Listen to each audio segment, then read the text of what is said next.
orang tak mau nak semua bekerja. Lalu net pakai hidup.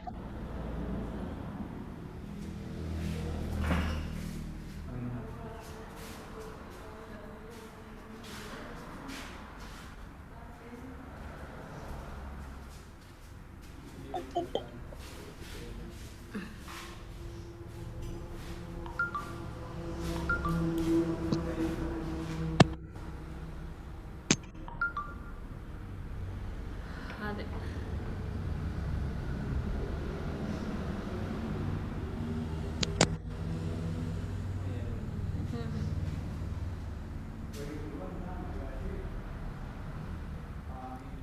Hari පුතේ නම් පාඩම් පටන් ගමු.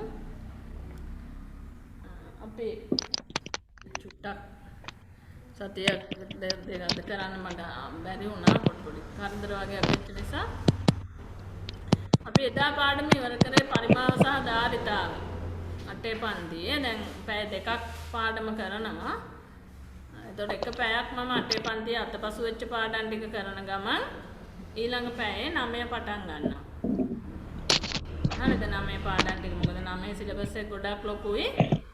ඒ නිසා දැන් ඔය අලුතෙන් ගත්ත පොත්වල 9 පාඩම් ලියන්න. ඒ කියන්නේ මම 5ට පටන් ගන්නවා 9 පාඩම්.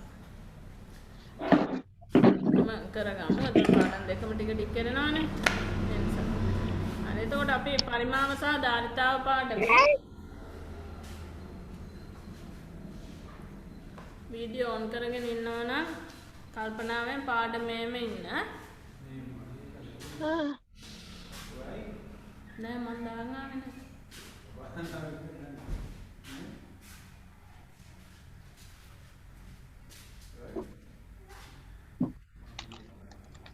හරි පුතේ.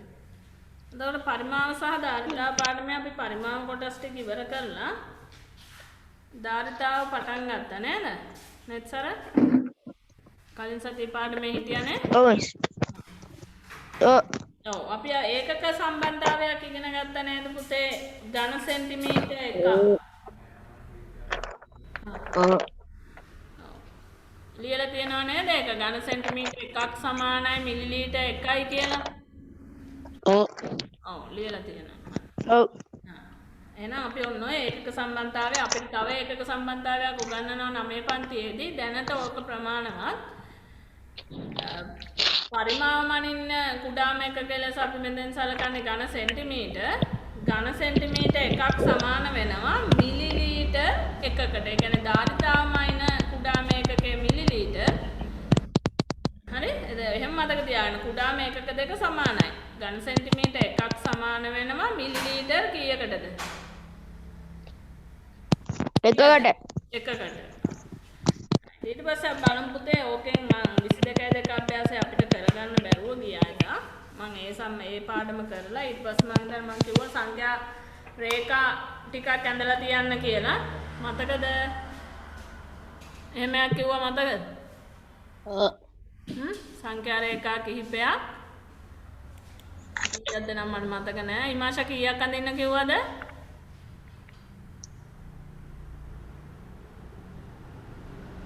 මතක නැද්ද? ඈ පුතේ.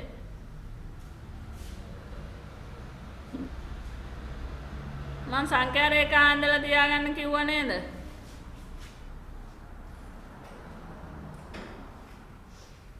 නැද්ද පාරමී? නෑ මිස්. කිව්වේ නැද්ද? එහෙනම් වෙන පන්ති. හරි. කමන්නේ. මට දැන් අර ගොඩක් කාලයක් නිසා මට චුට්ටක් ඒක අමතක. හරි. අපි 22 දෙක අභ්‍යාසයේ පොඩ්ඩක් සාකච්ඡා කරමු. රූපසටහන් ටික නම් මම ගත්තේ නෑ. හරි. බලන්න පහත දැක්වෙන එක් මාළු ටැංකියේ ධාරිතාව ලීටර් වලින් අහනවා පුතේ.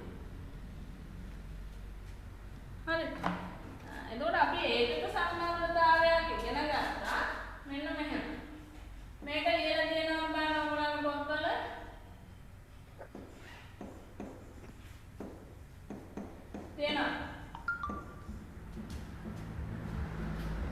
තියෙනවද? අනේ කියන්න කවුරු හරි. ඉමාෂා මේක ලියලාද අපි? නෑ මිස් ලියන්න දුන්නා. ඒක ලිව්වනේ. අර මම ඔයගලන්ට පෙන්නුවා නේද චූටි මේ ඝනකාභයකට පුරවන්න පුළුවන් ජල පරිමාව ගැන. ඒ ටික කරේ නැද්ද? නෑ මිස්. හරි අපි ආපහු ඒ පාඩම මතක් කරමු.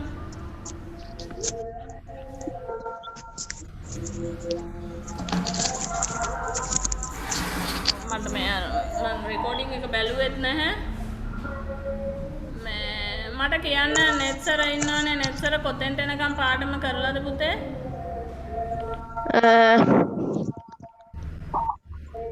අන්තිමට කරලා තියෙන එක කියන්නකෝ.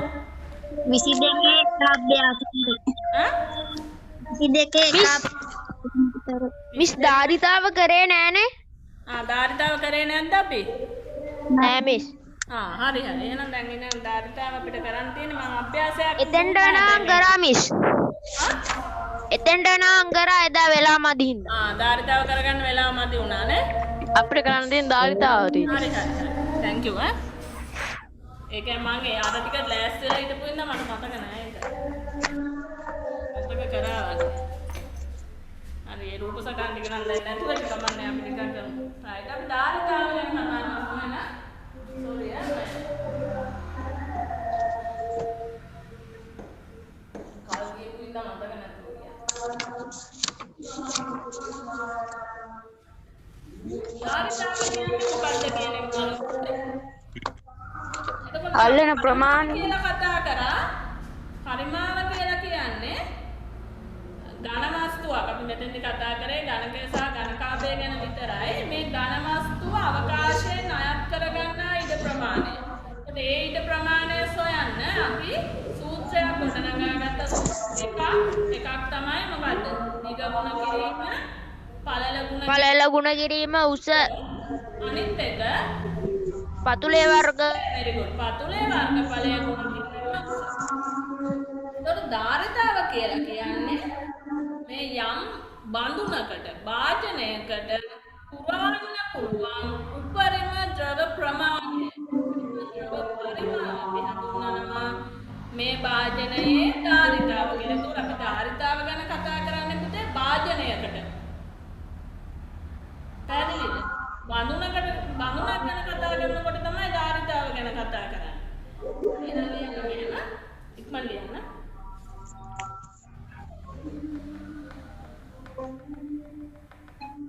ධාරිතාව කියලා ලියන්න ඕනේ. ලියන්න.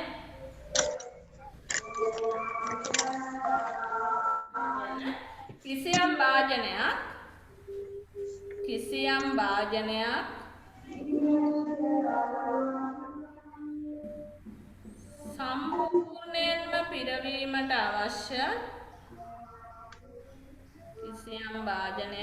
සම්පූර්ණයෙන්ම පිරවීමට අවශ්‍ය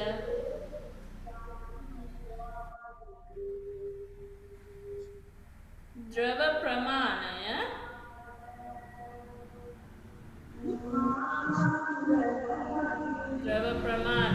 එම වාජනයේ ධාරිතාව ලෙස හැඳින්වේ. ඊට සම්පූර්ණයෙන් පිරවීමට අවශ්‍ය ද්‍රව ප්‍රමාණය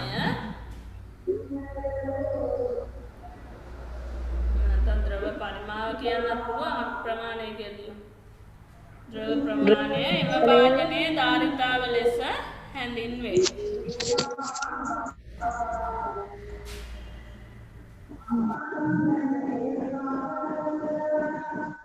හරි?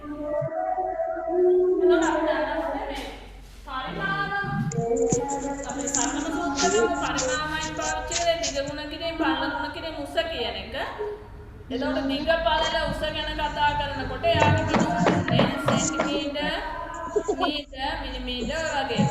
එහෙනම් පරිමාවේ තියෙන්නේ පරිමාවයන් එකට ලෙස සලකන්නේ අපි ඝන සෙන්ටිමීටර් ඝන මීටර් ඒ වගේ. නමුත් ධාරිතාව කියන්නේ අහගෙන ඉන්න ධාරිතාව කියන්නේ ද්‍රව ප්‍රමාණය. මොන හරි පුරවන්න පුළුවන් ද්‍රව ප්‍රමාණය. එහෙනම් ධාරිතාව වලින් ඒකක ලෙස ලියන්න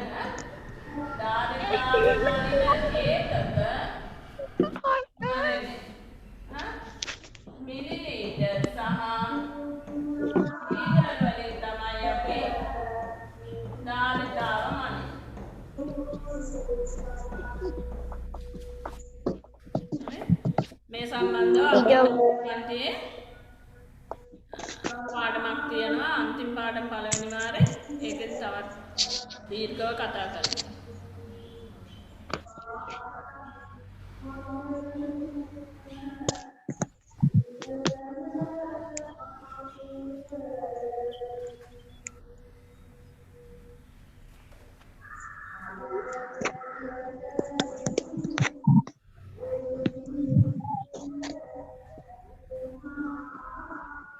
එතකොට මේකට දෙක අතර සම්බන්ධතාවයක් අපි පොඩි කාලේ මේ පන්තියේ විතර ඉගෙන ගන්නවා ඊට පස්සේ හයියට ඉගෙන ගන්නවා මිලිමීටර් 1000ක් සමාන වෙනවා ලීටර් එකකට. ඒ කියන්නේ ඒකක දෙක අතර යම් සම්බන්ධතාවයක් තියෙනවා. ඒවා අපිට ගණන් හදද්දී අවශ්‍ය වෙයි. මිලිලීටර් 1000ක් ලීටර් 1යි.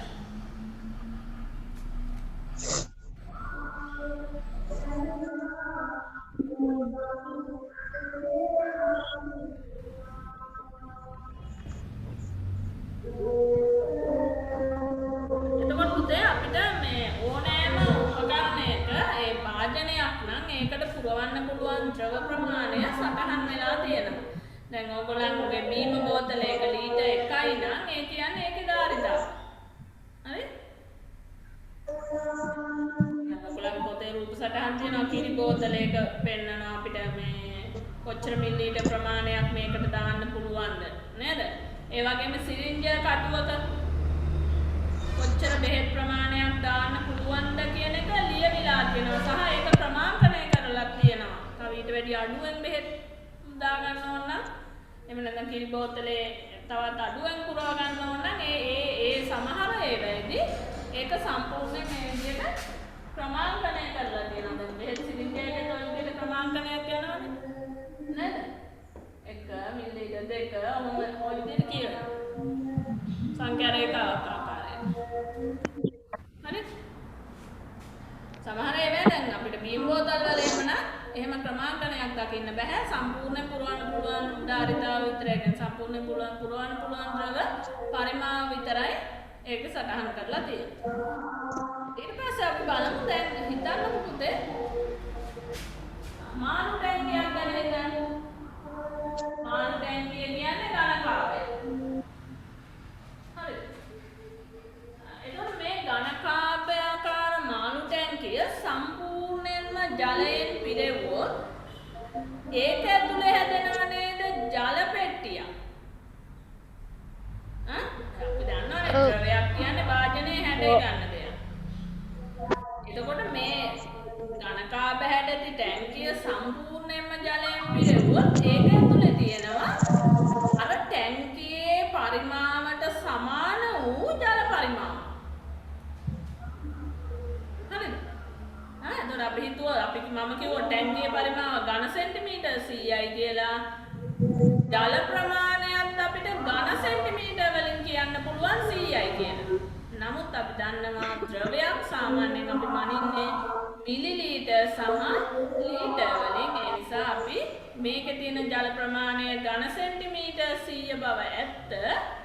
නේද පුතේ? දැන් මේක සම්පූර්ණ ජලයෙන් මෙතෙන්ට ඝන සෙන්ටිමීටර් 100ක ජල ප්‍රමාණයක් තියෙනවා කියලා කියන්න පුළුවන්. අපි ටැංකියේ පරිමාණ ඝන සෙන්ටිමීටර් 100යි. නම් තාත්වික නෑ. මොකද හේතුව අපි ජලය මනින්නේ මිලිලීටර් හෝ ලීටර් වලින්. හරි? ඒ නිසා එහෙනම් අපිට මේ වගේ දැන් ඝනකාභ හැඩති එකක් ඇතුලේ ජලය ප්‍රමාණයක් තියෙනවා නම් ඒ වාජනයේ හැඩය ගන්න නිසා එතකොට මේ ඝන සෙන්ටිමීටර් වලින් මනින වාජනයේ පරිමාවත් ඇතුලේ තියෙන ජල ප්‍රමාණයත් අතර සම්බන්ධතාවයක් තියෙනවා. හරි. නමුත් ඒකක වර්ග දෙකක්. මේ ජලය අපි මනින්නේ මිලිලීටර්. එහෙනම් අපිට දැන් පැහැදිලි ඝන සෙන්ටිමීටර් සහ මිලිලීටර් අතර සම්බන්ධතාවයක් තියෙනවා. හරිද? මේ සම්බන්ධතාවය තමයි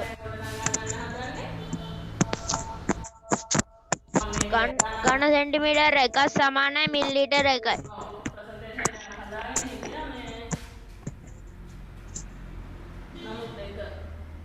delete වෙලා දැන් හදන්න බැරි වුණාද? අපයි අතවත් තාව කරන්නේ දැන් මම ගත්තොත් පුතේ මෙන්න මේ විදිහේ ගානක් එනවා. අහගෙන ඉන්න.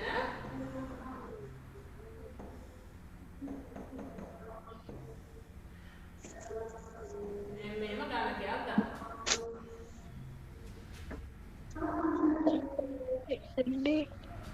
මං කියන එක ඇහෙනවනේ? ඇහෙනව නේද? ඔව් හරි හරි. ටීචර්. එහෙනම් මෙන්න මේ විදිහට මම ගන්නවා දිග සෙන්ටිමීටර් 1යි පළල සෙන්ටිමීටර් 1යි උස සෙන්ටිමීටර් 1යි. මගේ ළඟ තියෙනවා පුතේ ඔය විදිහේ වාදනයක් හදපු එකක්. ඔන්ලයින් කරන්න නැතුව අපි සාමාන්‍ය විදිහට පන්ති වලට සම්බන්ධ වුණා නම් මම මේකෙන් මැනලා පෙන්නනවා. දැන් ඉතින් මම කියන්නම් ගැන කරන්න දෙයක් නැහැ. Miss. මේ ගණකාවේ පරිමාණ මේ ගණකයේ පරිමාව කොච්චරද? මුලින්ම ඉගෙන ගන්නවා දිග පළල උස සෙන්ටිමීටර් 1යි නම් එයාගේ පරිමාව ඝන සෙන්ටිමීටර් 1යි කියලා. හරි? ඒතකොට ඔන්න ඔය වගේ වාදනයක් තිබ්බොත් මේකට දාන්න පුළුවන් ජලය මිලිලීටර් 1ක්. අපි ආපහු හම්බෙච්ච දවසක Miss. පෙන්නන්න තියෙන ඔය Miss. විදිහට දාගත්තු වාදනයක්. මිස් දැන් කලින් විදියට පන්ති ගන්න බැයිද? මොකක්ද? මිස් ඔතෙන්ට ඇවිල්ලා දැන් පන්ති කරන්න බැයිද? තාම බෑ පුතේ. මිස් මේ මගේ යාළුවෙක්ගේ මේ පන්ති තියෙනවා ගිරුල්ලේ ඒගොල්ලන්ට ලබන සතියේ ඉඳන් යන්න කියලා. ඒ කොහෙද? ගිරුල්ලේ. මේ බස් ආයෙත් තාම පටන් ගන්න දුන්නේ නැහැ නේ. 25 සමහරට 25 පර්මිෂන් දෙන කතාවක් කිව්වා. එහෙම වුණොත් අපි බලමු. තව සතියක්. ටියුෂන් 25 පටන් ගන්න පුළුවන් කිව්වා.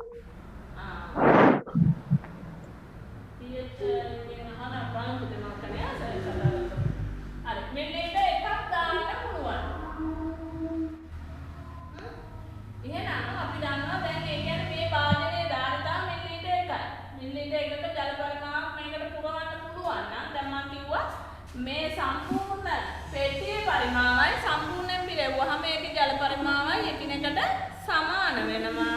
එහෙනම් අපිට ඔන්න සම්බන්ධතාවයක් ගන්න පුළුවන්. ඝන සෙන්ටිමීටර් එකක් සමාන වෙනවා මිලිලීටර් එකක්. හරි මේක මතක තියාගන්න. බොහෝ වෙලාවට එන්නේ මේ ඒකක සම්බන්ධතාවය 11 පන්තියේදී ඝන සෙන්ටිමීටර් කියන්නේ පරිමාණය කුඩා මේකකයේ ධාරිතාවය කුඩා මේකකයේ මිලිලීටර් ඒ ඒකක දෙක සමානයි. හරි? එතකොට මේ අනුව අපිට ගන්න පුළුවන් ඝන සෙන්ටිමීටර් 8ක පරිමාණය තිබ්බොත් ඒකේ ධාරිතාව මිලිලීටර් වලින් ප්‍රකාශ කරනවා මිලිලීටර් 8යි. හරි.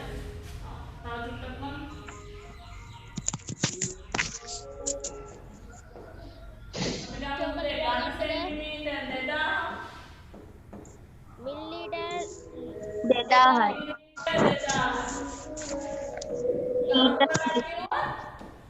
ලීටර් දෙකක්.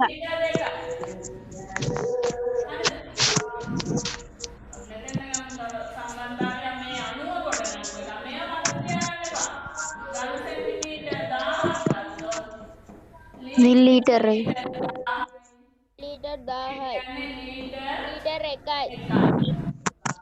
ඔය ඉතින් අපිට පරිවර්තනය කරගන්න පුළුවන් ඒවනේ. ඝන සෙන්ටිමීටර් තිබ්බොත් ඒක මිලිලීටර් කරලා ඒක 1000ට වඩා වැඩි නම් ලීටර් කරගන්න. පස්සේ. හරිද? ඉස්සෙල්ලා ඝන සෙන්ටිමීටර් එක මිලිලීටර් වලින් තමයි හැම විටම ලියන්නේ. රයිට්. ඉක්මන් ලියන්න. වයින්නවා. ඉක්මන් ලියන්න.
hari miss.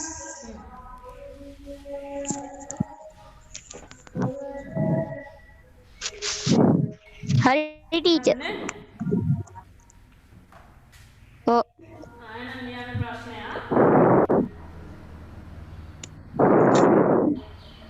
ඉංග්‍රීසි පුතේ හැමෝම Oh. Oh, Hari teacher.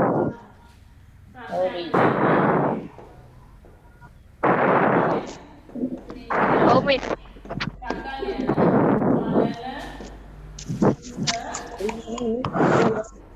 Hinarin din talaga namin kabalaan. Palala. උත්තර පිළිවෙලින්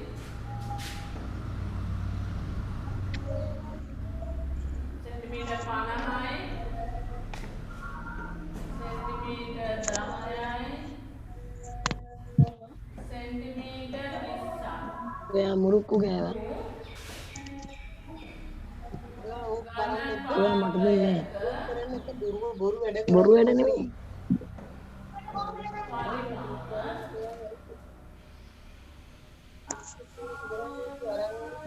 Moda tekin jupto.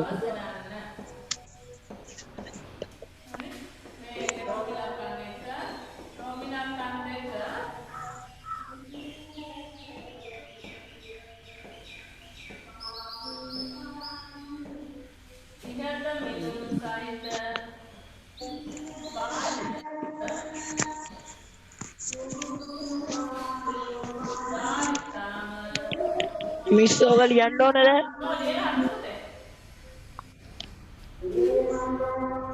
Ay. Hoga liyan doon na.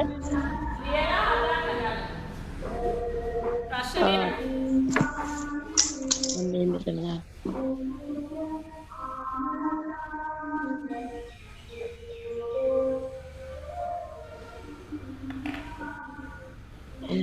මට ගොඩක් දුන්නේ මට වෙන්නේ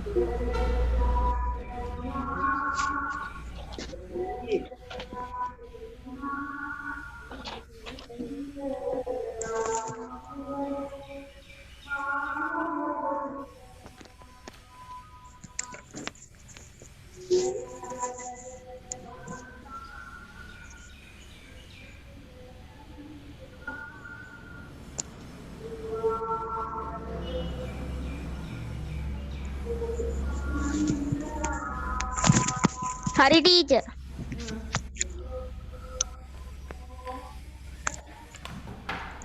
උත්තර ගන්න බලන්න. දැන් පරිමාව අහනවා. දිග බලන උස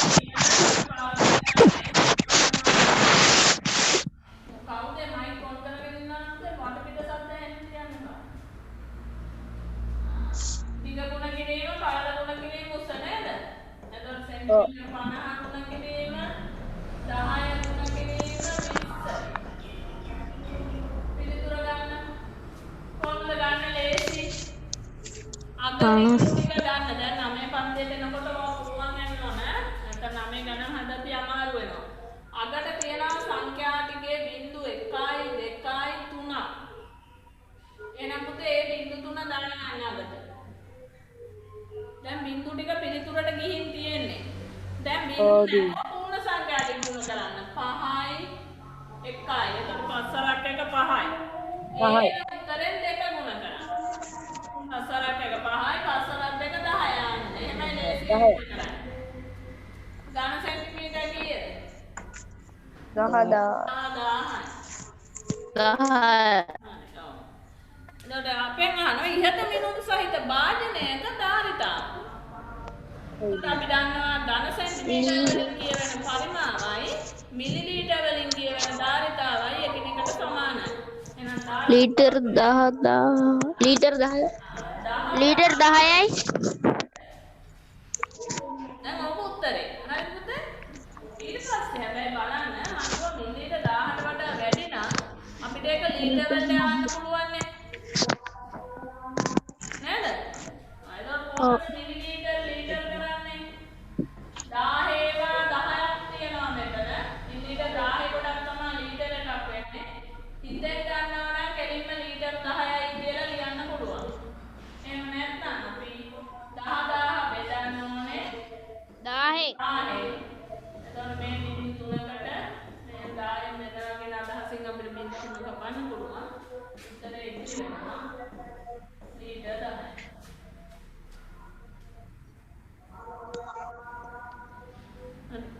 ඔය භාජනයට අපිට ලීටර් 10ක් පුරවන්න පුළුවන්.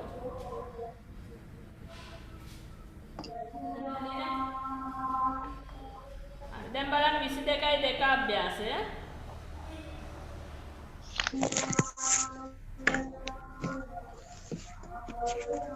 පළවෙනි ප්‍රශ්නේ බලන්න.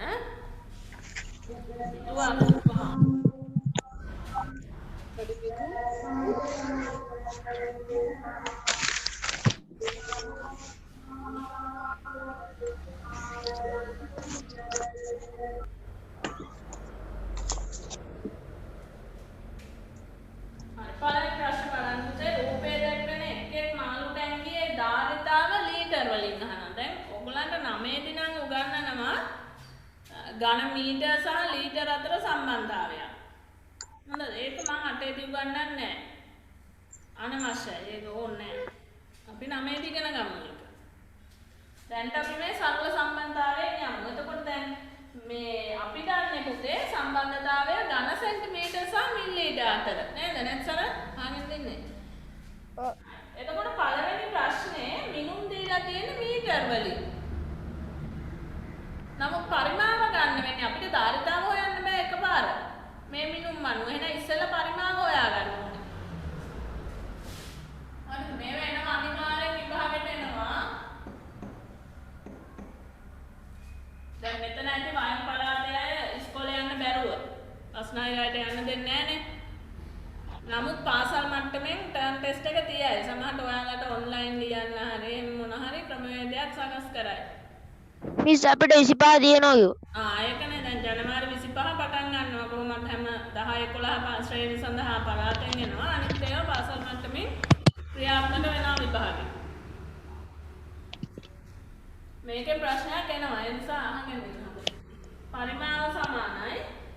අපි ගන්නවා දිග ගුණ කිරීම පළල ගුණ කිරීම උස. එතකොට මම ඉස්සෙල්ලා රූපේ නැති නිසා මෙහෙම ලියලා පෙන්නන්න. දිග තියෙන මීටර වලින් පළල මීටර 1යි උස මීටර 1යි. නමුත් ධාරිතාව සොයන්න නම් මේක ඝන සෙන්ටිමීටර වෙන්න ඕනේ. එහෙනම් මේ මීටර ප්‍රමාණය සෙන්ටිමීටර කරන්න.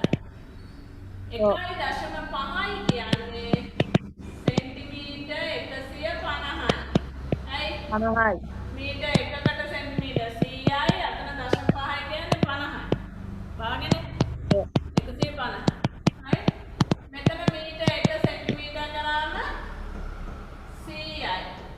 මේ මීටර 1 සෙන්ටිමීටර කරාම 100යි. දැන් අපි ගුණ කරමු. ඔන්න අග බිංදු ටික දාගන්න. 1යි. මෙතන 2යි. 4යි 5ක් තියෙනවනේ.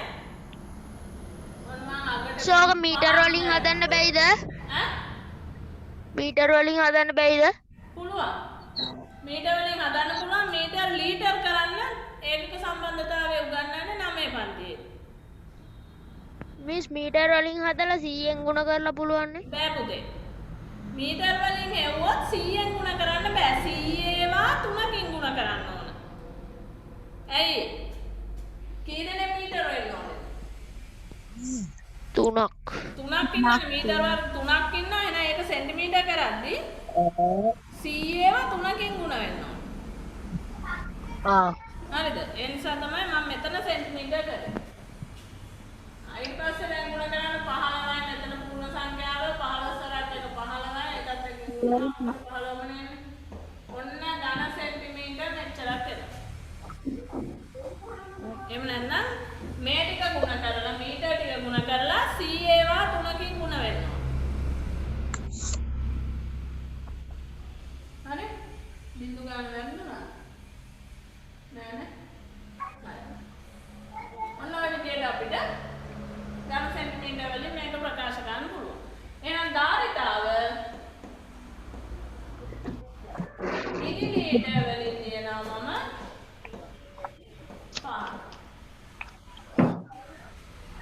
මිලිලීටර් වලට. 1500යි ලීටර්. very good. දැන් එහෙනම් මේක ලීටර් කරන්න පුතේ අපි 1000න් බෙදනවා. ලීටර් 1500. 1500. මොන තමයි දැන් යන්නේ. මම ඕනනම් ඒකට සම්බන්ධතාවය කියන්නම්. හරි. 9 පන්තියේදී උගන්වනවා ඝන මීටර එකක් සමානයි ලීටර් 1000යි. අවශ්‍ය නම් සටහන් කරගත්තට කමක් නැහැ. මොකද මේකෙන් හැදුවා කියලා ලකුණු කපන්න බෑ. ඝන මීටර එකක් සමානයි ලීටර් 1000යි. හරිද පුතේ? දැන් මේ ගණන ඒ විදිහට හදන එක ලේසි. ඔන්න බලන්න. මේක අර ඒක සම්බන්ධතාවය අපි 9 ගොඩනගන්න තියෙනවා. මේ විදිහට ගත්තොත් පරිමාව මීටර වලින් හෙව්වොත් අපිට උත්තරය එනවනේ. මෙතන එකෙන් ගුණ වෙනවා කියන්නේ 1.5ම නෙන්නේ. ආපහු එකෙන්ම නේ ගුණ වෙන්නේ. ඝන මීටර 1.5. එතකොට ඝන මීටර එකක් කියන්නේ ලීටර් 1000යි නම් 1.5 කියන්නේ මේ වගේ 1000.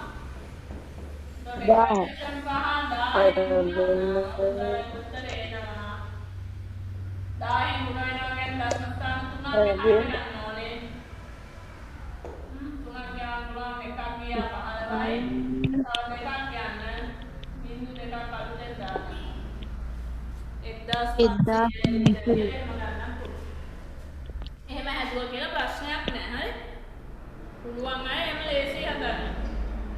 නැත්නම් මීටර සෙන්ටිමීටර කරගෙන ඒක ඝන සෙන්ටිමීටර වලින් අරගෙන ඒක මිලිලීටර කරගන්නවා.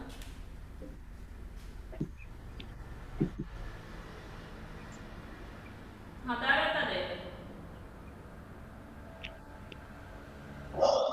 අර මෙන්න මේ ඒක අවශ්‍යයි. ඒක ඔය මේ උදාහරණවලදී කෙටි ක්‍රම වලට යන්න පුළුවන්. මෙන්න මේ ටික ඒකක සම්බන්ධතාවය ලියාගෙන හදන හැටි පෙන්නන්න.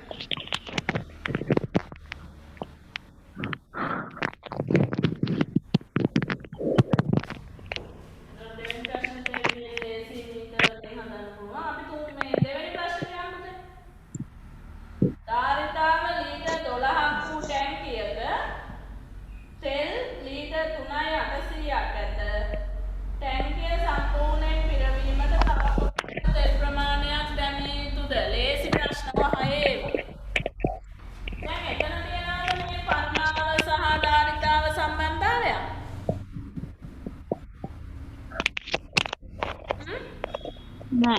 නෑ ඔක්කොම තියෙන්නේ ධාරිතාවෙන් මිලිලීටර් ලීටර් සම්බන්ධයක්. හරි චූටි දෙයක් අහන්නේ. මේ ධාරිතාව ලීටර් 12ක් වූ ටැංකියේ තෙල් තියනවලු ලීටර් 3යි මිලිලීටර් 800ක්. ඉතින් ටැංකිය සම්පූර්ණයෙන් පිරවන්න තව කොච්චර ඕනේද කියලා අහන්නේ. අඩු ප්‍රමාණයනේ අහන්නේ. එහෙනම් මොකද කරන්න ඕනේ? 12000න් 3800ක් අඩු කරනවා. 12000න් 3800ක් අඩු කරනවා. ඒ කියන්නේ ඔක්කොම මිලිලීටර් කරලා. හරිද? ලීටර් 12ක් මිලිලීටර් ග්‍රෑම් 12000යි අරක 3800යි. එහෙම නැත්නම් අපිට පුළුවන් නේද? අර අපි පොඩි කාලේ කරා. ලීටර් 12න් 3.800ක් මිලිලීටර් අඩු කරනකොට මෙතන නම් බිඳු 3ක් දාගන්න. මේ බිඳු වලින් 800ක් අඩු කරලා බැරි ඉන්න මේ එකක් ගන්නවා. කොට 1000ක් වෙනවා. 8 ලීටර් 200. හරි මෙතන 11ක් තියෙන්නේ. 11න් තුනක් නේද? ලීටර් 8 මිලිලීටර් 200යි. ලීටර් එකයි මිලිලීටර් 200 ඔහොම ගන්න පුළුවන්. පීටර් කීවෙනි ගානද? අපුද ඔය කීවෙනි ගානද? මේ හදන්නේ 21.2 අභ්‍යාසයේ දෙවෙනි ප්‍රශ්නේ. අර දුගුරු පාට භාජනයක් තියෙන. හරි ටීචර් හරි. ඊළඟ යන්න තුන්වෙනි එක තමයි අහන්න. ඉක්මනට අහන්න.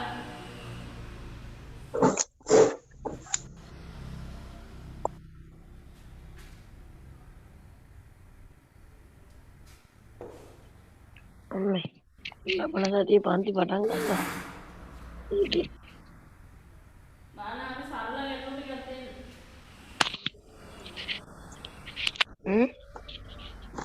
ආයේ මේ වගේ තමයි.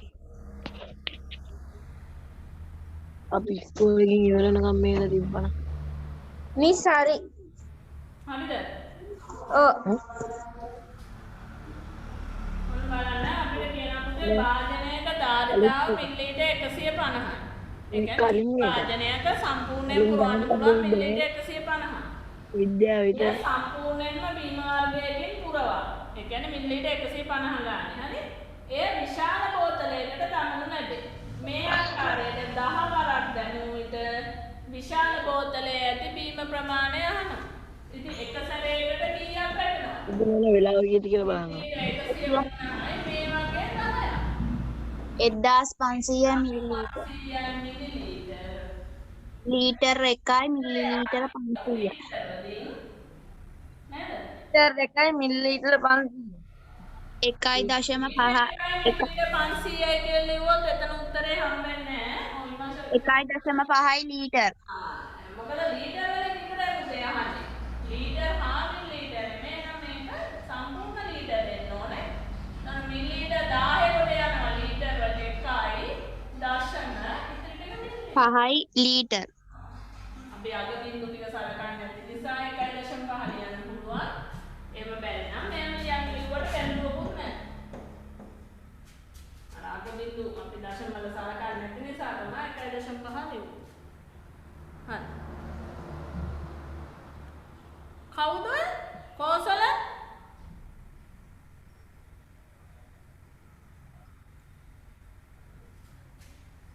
හරි. මේ හතරවෙනි එකත් අහන්න. කුටි වගේ තියන්න දෙනවා මම. නෑ හතර ඕනේ නෑ.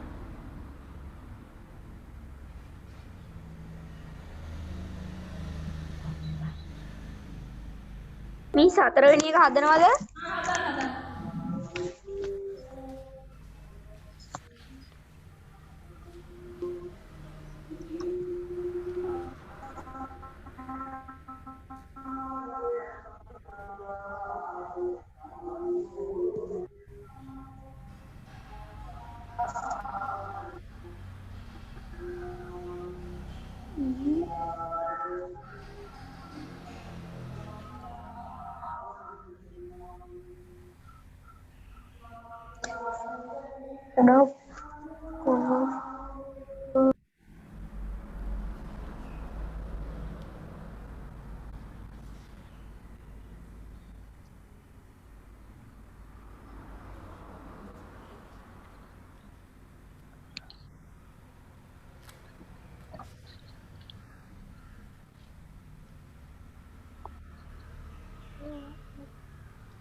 හදන්න. මිස් හරි.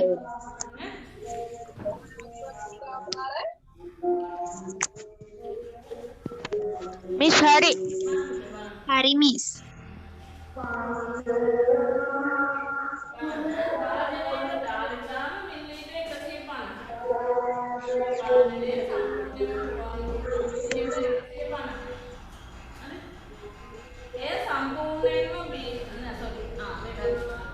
ඒක නෙමෙයි අනිත් එක.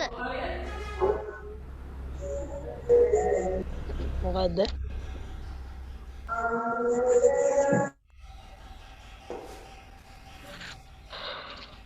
බෝතලයක බෙහෙත් තියලා මිලිලීටර් 1300ක් ඇත. එයින් ධාරිතාව 65ක් වූ. හරිද පුතේ? මේක සම්පූර්ණයෙන්ම පුරවන්න පුළුවන් මිලිලීටර් 65. මේ කුඩා කුප්පි වලට බෙහෙත් මිලිලීටර් 50යි දාන්නේ හැබැයි. 1350න් බෙදනවා. මිලිලීටර් 350න් බෙදනවා. 1350න් බෙදනවා. ඔව් හරි. මේ තියෙන මේ 65 කෝප්පේ අපිට නිකන් ඒ කියලා දෙන්න අපිට ඕනේ මේකට පුරවන ජල ප්‍රමාණය විතරයි.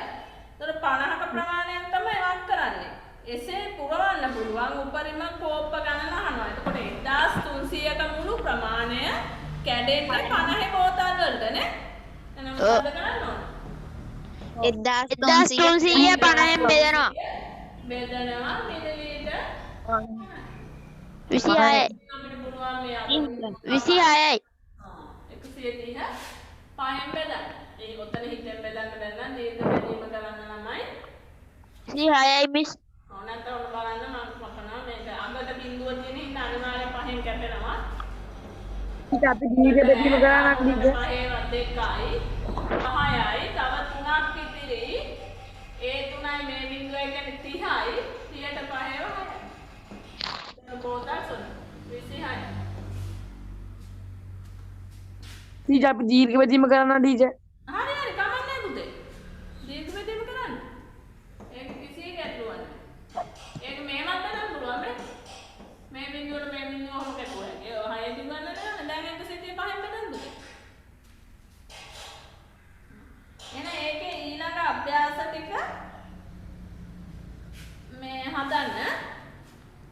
අපි ඊළඟ දවසේ ඉක්මනට උත්තර ටික කතා කරමු. මොකද පුතේ මම මේකට වැඩි අවධානයක් යොමු කරන්නේ මෙතනින් මේක ප්‍රැක්ටිස් කරලා ගියොත් අපිට 9 පන්තියේ තියෙන පාඩම සරලයි.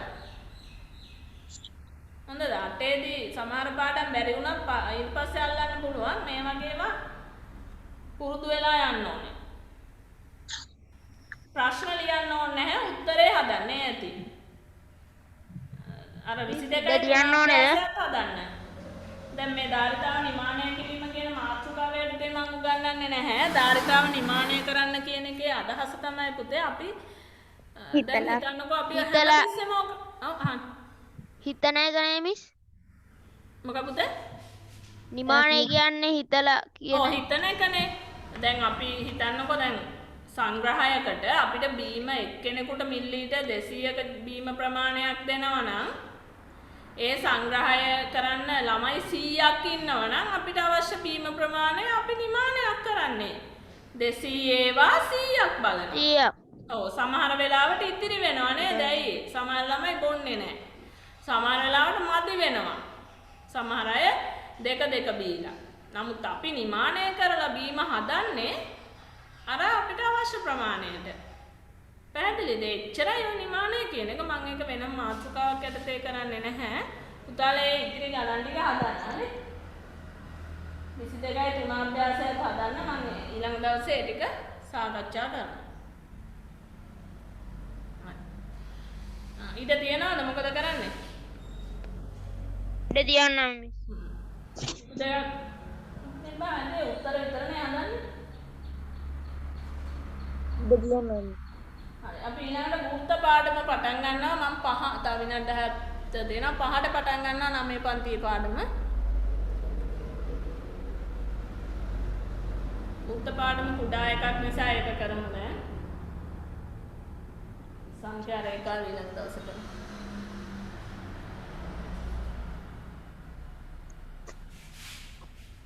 අද 6:00ට විද්‍යාව පන්තියේ තියනවා කිව්වා මේ සුජයකේ අය. හරි. 6:00ට තියනවා කිව්වා. පැය භාගෙක ඉන්ටර්වල් එකක් තියෙනවා. දැන් ඉතින් 9නේ ලොකු ළමයිනේ. හරි. වෘත්ත ලියාගන්න තමාත්‍රකාව වෘත්ත. ඉක්මනට කරගන්න.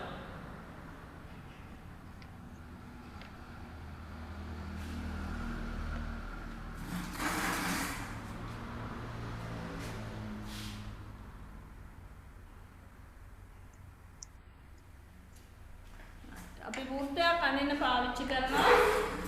මොකද අපේ ජ්‍යාමිතික උපකරණයක් තියෙනවා නේද? නැත්නම් කව කටුව.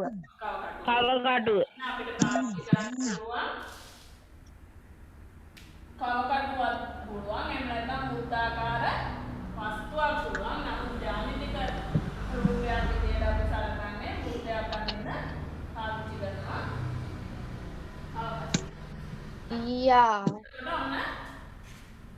දැන් මම වෘත්තයක් අඳිනවා. හරි.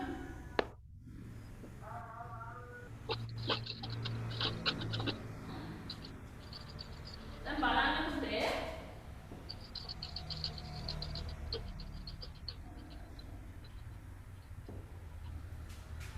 කේන්ද්‍රය මෙන්න මෙතන මැද නේද? අපේ කවකටු තුඩ වැදිච්ච ලක්ෂය කේන්ද්‍රය ලෙස අපි දන්නවා. අනේ ඔයාලා දැනගන්න මුත්තයක් ඉක්මනට.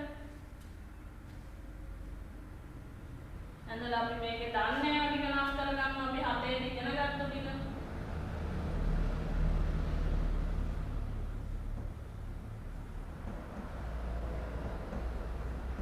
අරය කියනවා කේන්ද්‍රය.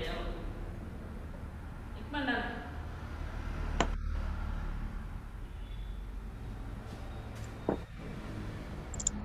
කේන්ද්‍රය තමයි අපි කවකට තුඩ තියන්නේ. ඔන්න මම කේන්ද්‍රය නම් කරා ඕ කියලා. අරය අරය තියනවා පුතේ. ඔව්. අරය කියන්නේ කේන්ද්‍රයේ සිට නේ? කේන්ද්‍රයේ සිට වෘත්තයට ඇති දුරට අපි කියනවා අරය අරය කියලා. විස්කම්භය වෘත්තයට ඇති දුර හඳුන්වනවා. විස්කම්භය ඔව් අහන්න. විස්කම්භය තියෙනවා අන්තේ. අරය කියලා කියන්නේ අපේ කවකටු තුඩ සහ පැන්සල් තුඩ අතර කවකටුවේ තියෙන දුර ප්‍රමාණය තමයි ඒ අරය ලෙස ගන්නෙ. වෘත්තයක් අඳිනකොට. පැහැදිලිද නේද? කේන්ද්‍රය ළඟ කවකටු තුඩ පැන්සල් තුඩ වෘත්තයේ තියෙන. එන අරය කියලා කියන්නේ ඒ දුර ප්‍රමාණය. හරිද? හැඳින්වීම කියන්නේ කේන්ද්‍රයේ සිට වෘත්තයට ඇති දුර. ඊට පස්සේ අපිට තියෙනවා පුතේ මෙයාගේ සමමිති අක්ෂ තියෙනවා නේද? අපි 6 පන්තියේදී වෘත්ත ආස්තර නමලා හැදුවා වගේ. සමමිති අක්ෂ ගොඩාක් තියෙනවා වෘත්තයකට. හරියටම වෘත්තය දෙකට බෙදෙන තැන. ඒ කියන්නේ කේන්ද්‍රය හරහා යන මේ රේඛාව හඳුන්වනවා කොහොමද? විස්කම්භය හරි ඉක්මනට ලකුණු කරගන්න මේක.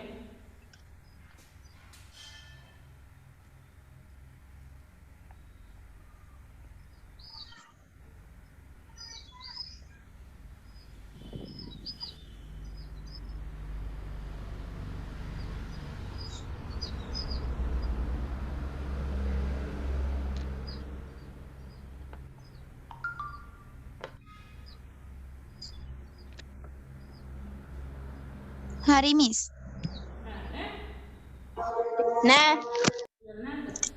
නෑ මිස්.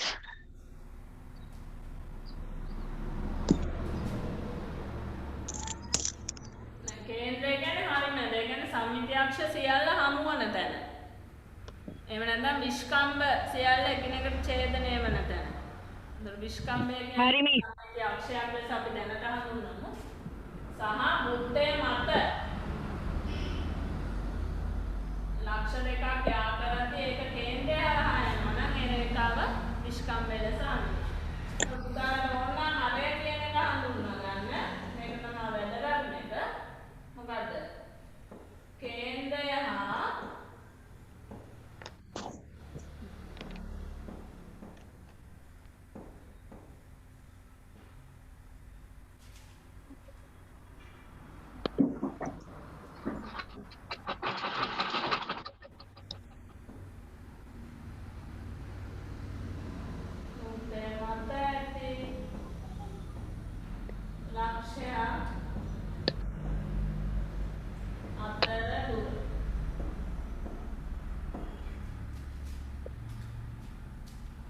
කේන්ද්‍රය හා වෘත්තය මත ඇති ලක්ෂයක් අතර දුර. හරි නේ? ready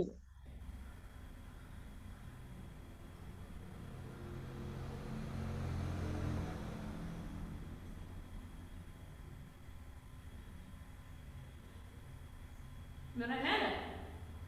ඉවරයි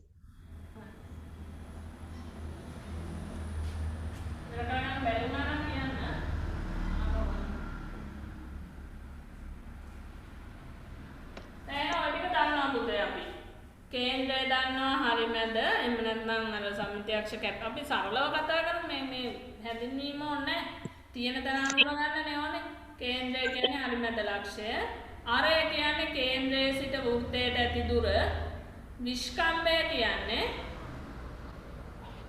වෘත්තය මත ලක්ෂ දෙකක් කේන්ද්‍රය හරහා යන පරිදි ආ කරාම ඒ රේඛාවේ දිග හරි ඔයාලට අමතර හිතන්නවා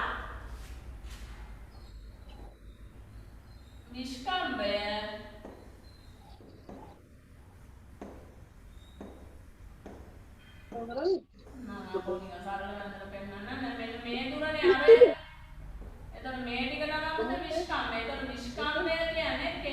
නෝදන්න මම ලයිට් කරගන්න එහෙනම් විස්කම්බය අරයමෙන් කීගුණයක්ද? දෙගුණයක්. දෙගුණයකි. right. ඉක්මන් ලියන්න අවුවදා. සූට්ටයක් අඳිනවද? අඳින්න එපා. අඳින්න ඕනේ. මම කියන්නේ. විස්තරවදා ලියන්න ඕන දන්නේ නැහැ. විස්කම්බය අරයමෙන් දෙගුණයක. එතකොට කොයි වෙලාවකවත් පුතේ මෙහෙම සෙන්ටිමීටර් 5ක විස්කම්බයක් ඇඳලා අරය සෙන්ටිමීටර් 5ක් වෙච්ච වෘත්තයක් ඇඳලා කොතනකදී හරි විස්කම්බය මනින්න කිව්වොත් මන්නන් කියන්නේ මැනලා ලියන්න එපා.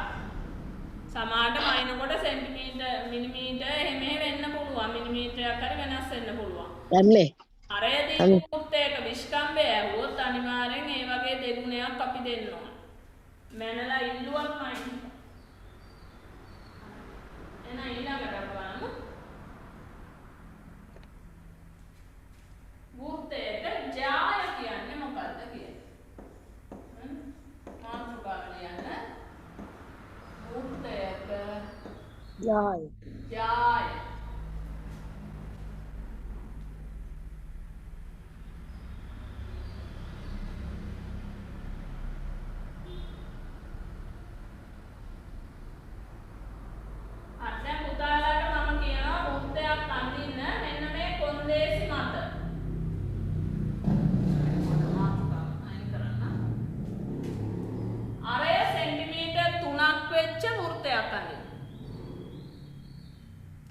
සෙන්ටිමීටර් 3යි. කොහමද අඳින්නේ? මිස් ලියන්න ඕනද ඒක? ඔව් අඳින්න. ලියන්න ඕනේ නිකන්. අපි නූල ගන්න ඕනේ නේද? හා? ඔව් ආව කටුව අරගෙන. ඔව් ඩීද ඔව් අරය සෙන්ටිමීටර් 3ක් ගන්න.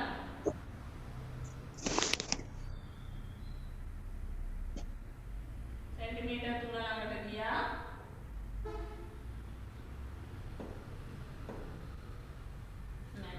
රතුපාඩි පෙන්ලා තියෙන කොටස් ටික උදේ මැරදී එතන මම සෙන්ටිමීටර් 3ක් ගත්තා දැන් අදින්න උත්තේ එන්න මෙතන කේන්ද්‍රය හරි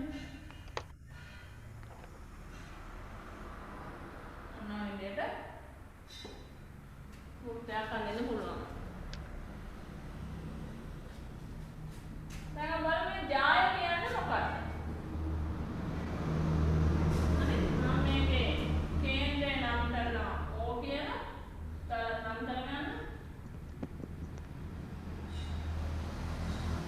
ඊට අපිට තේරෙන්නේ ඕගොල්ලන් මොකක් හරි ලක්ෂයක් තෝරගෙන හරි එතනින් හරි කමන්නේ පුතේ මෙන්න මෙහෙම වෘත්තයේ මත ලක්ෂය යා කරන්න. වෘත්තයේ මත ලක්ෂ දෙකක් තෝරාගෙන යා කරන්න.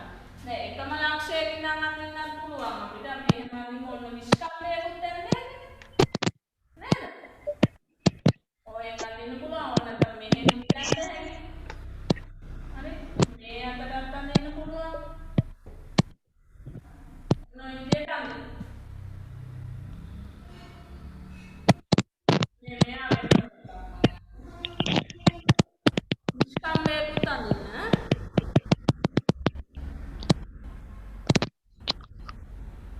ඇඳද? මෙච්චර ඇඳද? ඔව් මිස්. මම ඔන්න ඔක විශාලනේ කරලා පෙන්නන්න. විශාලට මේක රූප සටහන සෙන්ටිමීටර් 3ෙන් ඇඳේ මම ටිකක් ලොකුවට ඇඳලා පෙන්නන්න. මොකද මේක ටිකක් අපහැදිලි වෙන නිසා.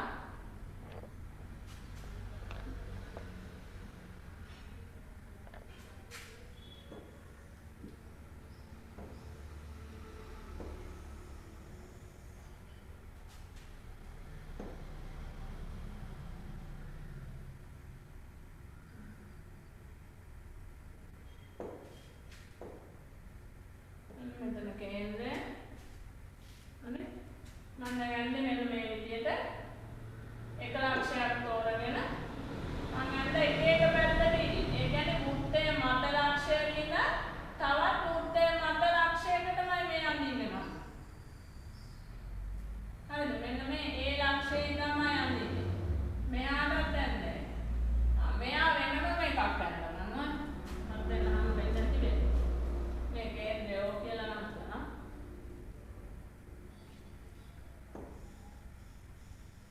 මෙතෙන් එනවා හරියටම.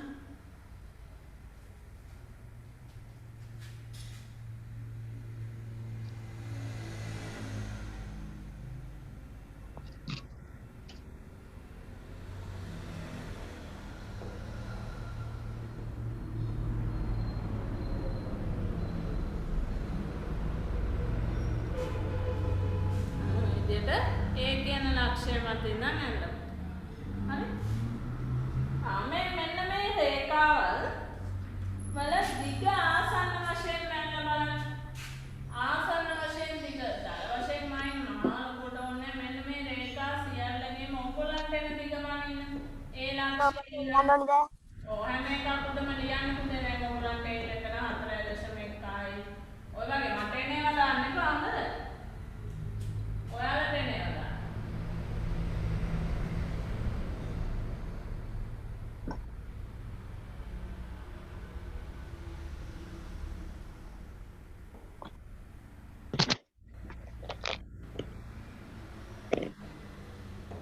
ඊජෝ කම්ම යන්න ගන්න ඕනේද?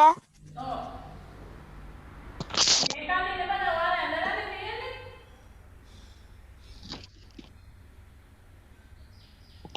හරිද? ඕගොල්ලන් නමතු එක. මේ ඇඳලා. අනිත්. එහෙම ඇඳපු. මේ කාලේ ටිකමනේ. දැන් පුතාලා සෙන්ටිමීටර් 3 දෙයක් නෑන්ද? අනිවාර්යෙන් මේ රේඛාව වෙනවා කීයද? 20 මීටර 6යි. 6යි CF. මම ඇඳපු එක මෙතන 4.1යි මෙතෙන්ට එනවා මට 5.3.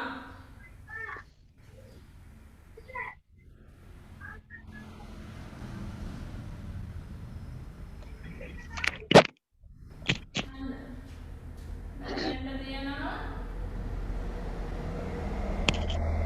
4.5. ඒ මම ඇඳපු ඒවා ඔයාලා මල්ලන් දාගන්න. උදේට වෙනම ඉන්නවා. එහෙනම් ඔන්න ඔය ඇඳපු ඉරි තමයි පුතේ අපි කියන්නේ වෘත්තයක ජාය කියලා. ජය. ඔව්. මොකක්ද මේ ජාය කියන්නේ? වෘත්තයක් මත පීටි ලක්ෂ දෙකක් යාවන රේඛාව. රේඛාව මේ වෘත්තයක් මත පිහිටි ලක්ෂ දෙකක් යාවන රේඛාව. හඳුන්වනවා ජායක් කියලා. ජය. එතකොට විස්කම්භය කියන්නේ ජායක්ද නැද්ද? ජයක්. ජායක්. විස්කම්භය කියන්නේ ජායක්. දිගින් වැඩිම ජය. ඔව් අන්න හරි. එතකොට බලන්න පුතේ මෙන්න මෙතන මේ වෘත්තයේ කේන්ද්‍රයේ ඉඳන් දෙපැත්තට යනකොට ජාය දිග අඩු වෙනවා නේ. ඒ වෘත්තයේ කේන්ද්‍රයේ ඉඳන් වෘත්තයේ පැත්තට එනකොට ජාය දිග අඩු වෙනවා. දැන් 6යි 5.3යි 4.1යි විදිහට ඇවිත්. හරි. එහෙම නැත්නම් මේ ඵලයන් උඩට යනකොට ජාය දිග වැඩි වෙනවා. එතකොට ඕනනම් අපිට පුළුවන් මෙතන ඉඳන් තවත් එකක් මෙහාට ඇදලා බලන්න. අනිවාර්යෙන් ඒක සෙන්ටිමීටර් 6ට වඩා අඩු වෙන්න ඕනේ. පැහැදිලිද? ඔව්. එහෙනම් අපිට කියන්න පුළුවන් වෘත්තයේ දිගින් වැඩිම ජාය තමයි විස්කම්භය.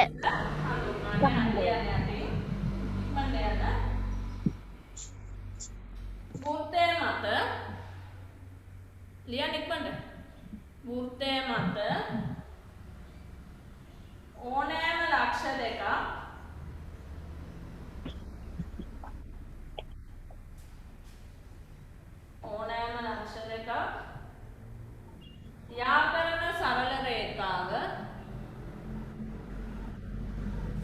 ව්‍යාකරණ සරල රේඛාව එම වෘත්තයේ ජායක් වේ.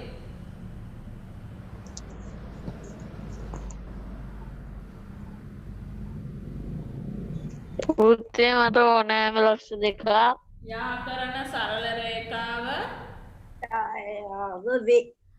එම වෘත්තයේ ජායක් වේ.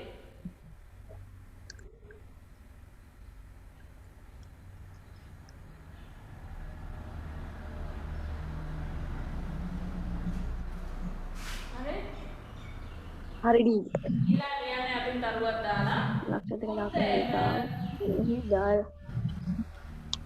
දරුවක් දාලා යටින් ලියන්න වෘත්තයට දිගින් වැඩිම ජාය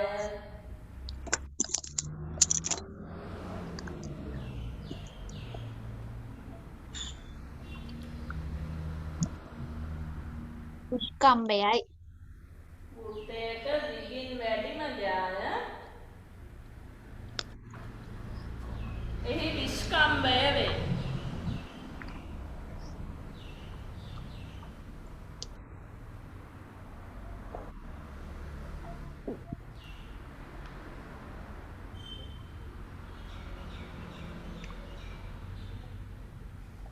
එහි විස්කම්භය වේ. වෘත්ත මත ඕනෑම ලක්ෂ දෙක ජාය කරන රේඛාව එහි ජාය වේ. මේකත් කරලා 9 පාඩම් පටන් ගමු. ඊළඟ කියන වෘත්ත චාප. දැන් ජාය අඳුරගත්තා ඊළඟට වෘත්ත චාප. වෘත්ත මත ඕනෑම ලක්ෂ දෙක ජාය කරන රේඛාව වෘත්ත ඡාප. වෘත්ත චාප. හරි. අනිත් පුතේ වෘත්තයක් ඉක්මනට ඔයාලා කැමති ඕනෑම වෘත්තයක් අඳගන්න.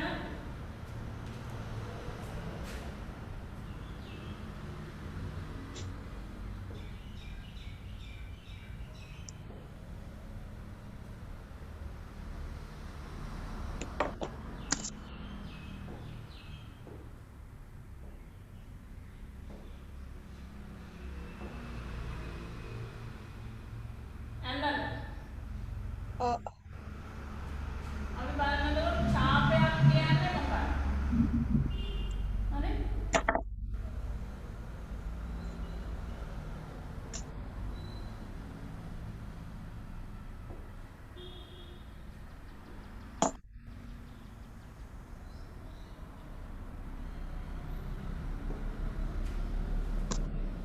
මොන බලන්න.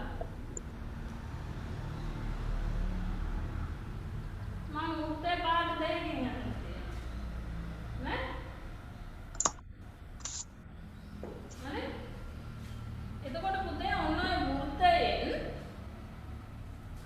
නිල් පාටින් කොටසක් ඇඳිලා තියෙනවා රතු පාටින් කොටසක් ඇඳිලා තියෙනවා.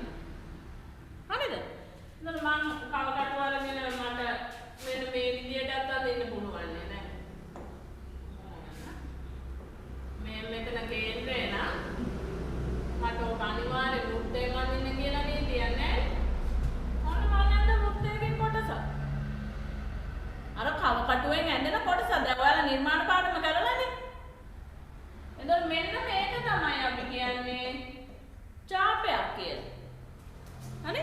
අර වෘත්තයෙන් ඇඳෙන පොඩි කොටසක්. වෘත්තය අඳිනකොට පැන්සලෙන් ඇඳෙන පොඩි කොටසක් තමයි ඡාපයක් කියන්නේ. ඒ කියන්නේ වෘත්තයෙන් කොටසක්. ඡාපේ. ඔව් ඡාපේ. එතකොට මෙහෙම ඡාප අඳිනකොට සමහර ඡාප ඇඳෙනවා විශාල. දැන් මේකේ නිල් පාට කොටස විශාලයි නේද රතු පාට කොටසට වඩා. හා? ඔව් එතකොට මේ වගේ කවුද නිල් පාට කොටස විශාල?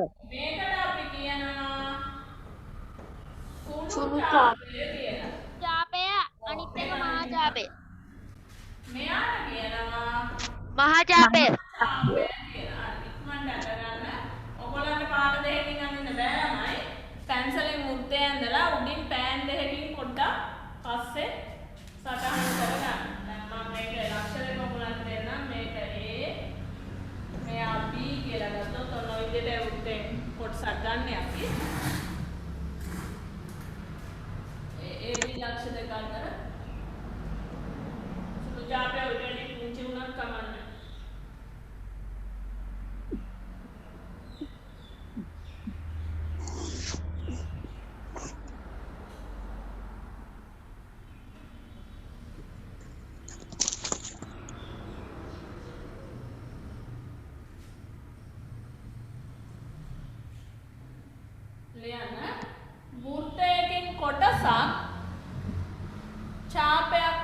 හැඳින්වේ. වෘත්තයකින් කොටසක් ඡාපයක් ලෙස හැඳින්වේ.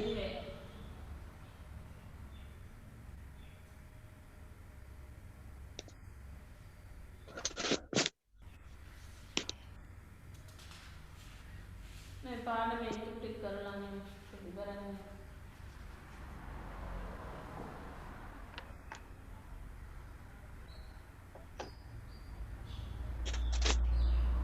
වෘත්තයකින් කොටසක් ඡාපයක් ලෙස හැඳින්වේ. එතකොට ඒකේ ලොකු ඡාපයට මහා ඡාපය කියනවා. කුඩා ඡාපයක් නම් සුළු ඡාපය කියලා හඳුන්වනවා. එතකොට මේ සුළු ඡාපේ නම ඇහුවොත් AB කියන්න පුළුවන්. හරි AB සුළු ඡාපය. නමුත් ලියන්නේ නැහැ. දැන් මෙතෙන්ට අකුරක් තිබ්බොත් අපි හිතමු P කියලා අකුරක් තියෙනවා කියලා. එතකොට සුළු ඡාපය හඳුන්වන්න පුළුවන් APB. හරි?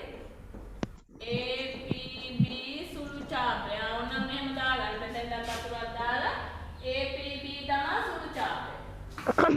මහා ඡාපයට අපිට ඕන මෙතන R එකක් දැම්මොත් ඔයයි මහා ඡාපයේ මත ලක්ෂය අපිට ඒක ARB මහා ඡාපය ARB මහා ඡාපය.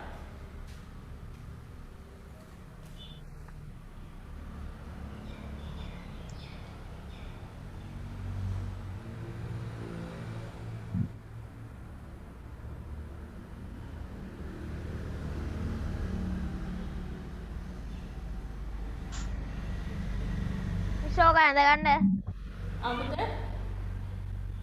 තියාගන්න RP කියලා දෙපැත්ත RP කියලා දෙපැත්තට දාන්න. ඔව් දාගන්න ලියන්න. මොකද සමහරවල් නම් අහනවා මහා ඡාපේ නම සුළු ඡාපේ නම නම් කරන්න එහෙම කියනවා.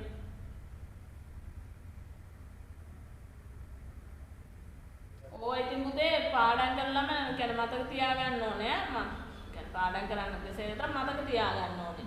ඕවට වෙන ක්‍රම නැහැ.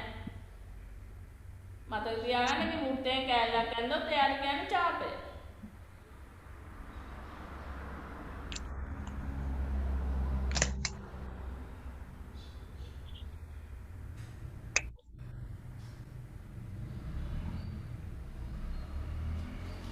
හරිනේ? ඊයේ නිල් පාටින නේද මහා ඡාපය? ඔව්. ඒක ලොකුනේ. ඕගොල්ලන්ගේ කොහොම හරි ලොකුවට ඇඳිච්ච කොටසට මහා ඡාපය කියලා ලියන්න. චූටි කෑල්ලට තමයි සුළු ඡාපය.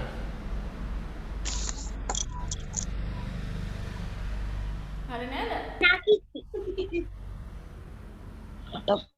ඵලය අම්මේ මේ දුරවල ඇවිල්ලා එක එක ඒවා තියෙනවා.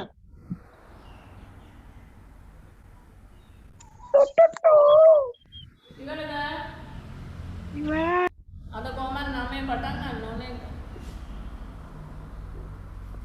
ඉවරයි මිස්.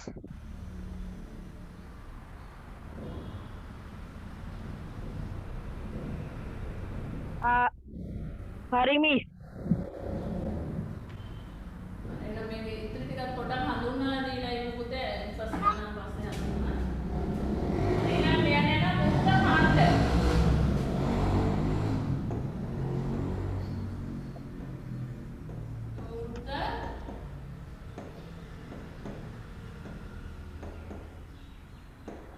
මුත්ත කාණ්ඩ කියන්නේ කාණ්ඩ නෙමෙයි ඈ.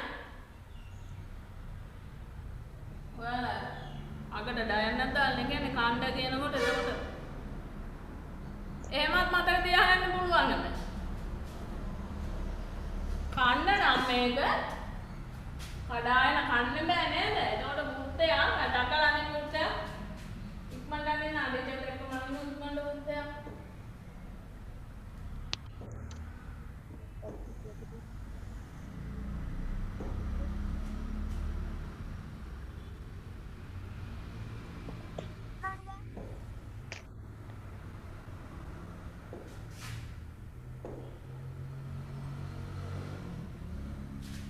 එතකොට ඛණ්ඩයක් කියලා කියන්නේ පුතේ දැන් මතක තියාගන්න මේක ඛණ්ඩය ඡාපය තමයි ඔයාලා පටලවා ගන්නෙ. වෘත්ත ඛණ්ඩයක් කියන්නේ අර කේක් ගෙඩියෙන් කපලා ගන්න පුළුවන් කෑලි තියෙන අන්නේ වගේ. කොහොමද මේකෙන් කෑල්ලක් කපලා ගන්න ඕනේ. හරිද? ඔය ඒ දෙකේදී වෙනසක් පේන්නේ නැති වේ පුතාලට. දැන් ඡාපය කියන්නේ වෘත්තයෙන් කොටසක්. මොකද මේ වෘත්තය කියන්නේ මේ රතු පාටින් ඇඳිලා තියෙන ඉරට. ඒකෙන් කොටසක් තමයි ඡාපය කියන්නේ. මිස් කියන්නේ මෙන්න මේ විදියට මේ මිස් ඇතුලෙන් කෑල්ලක් කඩලා ගන්නවා. මම කණ්ඩ කියන එක මතක තියාගන්න. මිස් ඔව් අහන්න. මේ ඡාපයකිනුයි ජායකිනුයි මැදි වූ කොටස නේද? ඔව් ඒක හරි. හැඳින්වීමනේ. ඔය කියන හැඳින්වීම මතක තියෙයිද? ඔව් මිස් හොඳයි. මිස් හොඳද? නම් මගේ අත්දැකීම හැටියට ඔය දෙන හැඳින්වීම ඔය විදියට මතක හිටින්නේ නැහැ තව ටිකක් කල් යනකොට. එහෙනම් මතක තියෙනවා නම් හොඳයි. දැන් මේ ඛණ්ඩයක් කියන එකේ අදහස ගන්න ඔළුවට. මිස් මෙන්න මේක. මිස් අවහන් මිස් මට මිස් කියන දේ පැහැදිලි නැහැ. කාටද? අඳින්නද? කාටද? ඕසල ඔබට අනිත් අයටත් එහෙමද? මිස් ටිකක් කැඩි කැඩි ටිකක් කැඩි කැඩි එන්නේ. ටීචර්.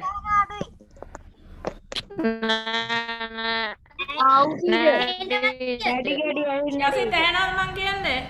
කැඩි කැඩි එන්නේ මිස්. කැටි කැට එන්න ටීචර්. අපිට එනවා ටීචර්. බුද්ධිමාන ඇහෙනවද? කැඩි කැඩි එන්නේ ටීචර්. දැන් බලන්න දැන් ඇහෙනවද කියලා. ඔව් මිස්. හරි නිෂිත් ඇහෙනවද? නිෂිත් ඔව් බුද්ධිමාන ඔව් ඉමාෂ ඇහෙනවද? ඔව් මිස්. හරි. තව ඒ කියන්නේ බුද්ධිමාල්ට ඇහෙනවා කියන්නේ මේ පැත්තටත් ඇහෙනවනේ. යසිත් හරිනේ? හරි ටීචර්. ඔව් පවිත්‍රය ඇහෙනවද? ඇහෙනවා ටීචර්. කැඩි කැඩිද ඇහෙන්නේ? නෑ ටීචර් හොඳට ඇහෙනවා. දැන් ඇහෙනවා. හරි පුතේ එන්න. මාරේ හැපතට ඇහෙන්නේ නැද්ද? අයන මුක්ත ඛණ්ඩයක් කියන්නේ ඇහෙන්නේ නැත්නම් කියන්න. මුක්ත ඛණ්ඩයක් කියන්නේ මෙන්න මේ වගේ පුතේ ආස්තරයකින් අපිට ඇතුලෙන් කඩලා ගන්න පුළුවන් එකක්. හරි? ආයෙත් ගන්න. මේවා පස්සේ පාඩ දෙකකින් පාඩ කරගන්න මම බලනවා පොත් ටික. ලස්සනට පාඩ පැන්සලෙන් පාඩ කරලා දෙන්න ඕනේ මේ ඉලි ගහන්න එපා. ඉලි ගහුවාම කැත. පාඩ පැන්සලෙන් ලස්සනට අතුල පාඩ කරලා දෙන්න.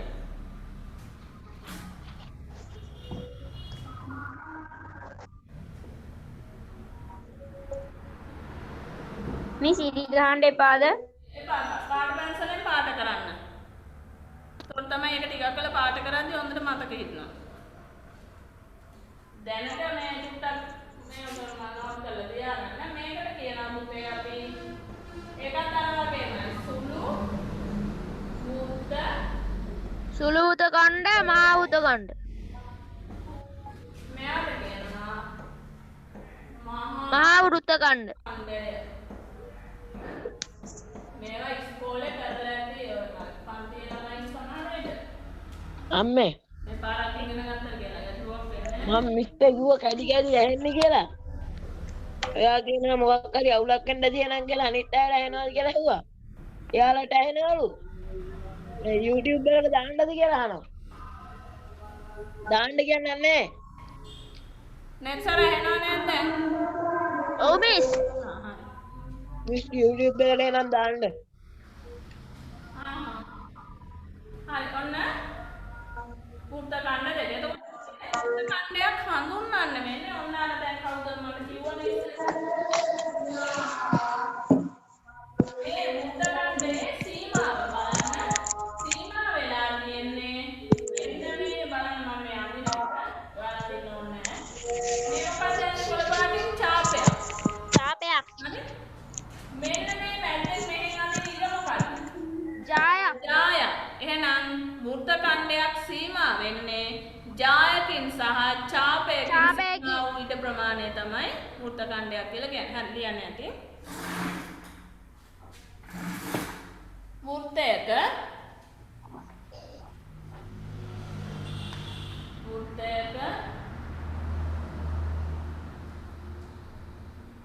ජායකින් සහ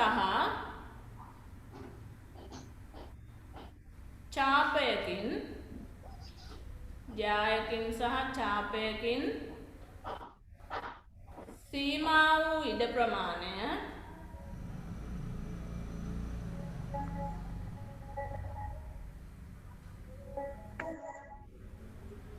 වෘත්තයක ජායකින් සහ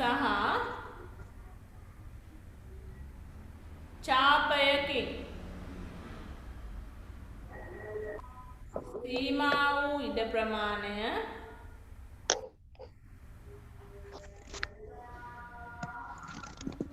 වෘත්ත ඛණ්ඩයක් නම් වේ.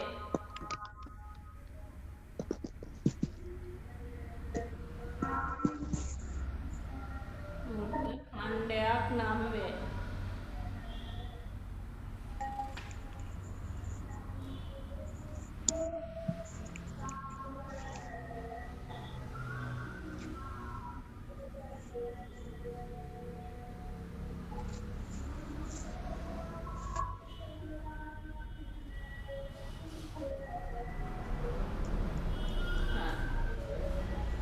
දැන් අපි දන්නා වෘත්ත ඛණ්ඩයක් කියන්නේ ඇතුලෙන් කඩලා ගන්න කොටසක්. හරි ඇතුලෙන් එන්නේ කෑල්ල. ඒක තමයි ඡාපයෙන් ජායන සීමාව. ඊළඟට අපි බලමු දැන් කේන්ද්‍රික වෘත්ත ඛණ්ඩයක් කියන්නේ මොකක්ද? එතකොට අපේ හැඳින්වීම ටික ඉවරයි.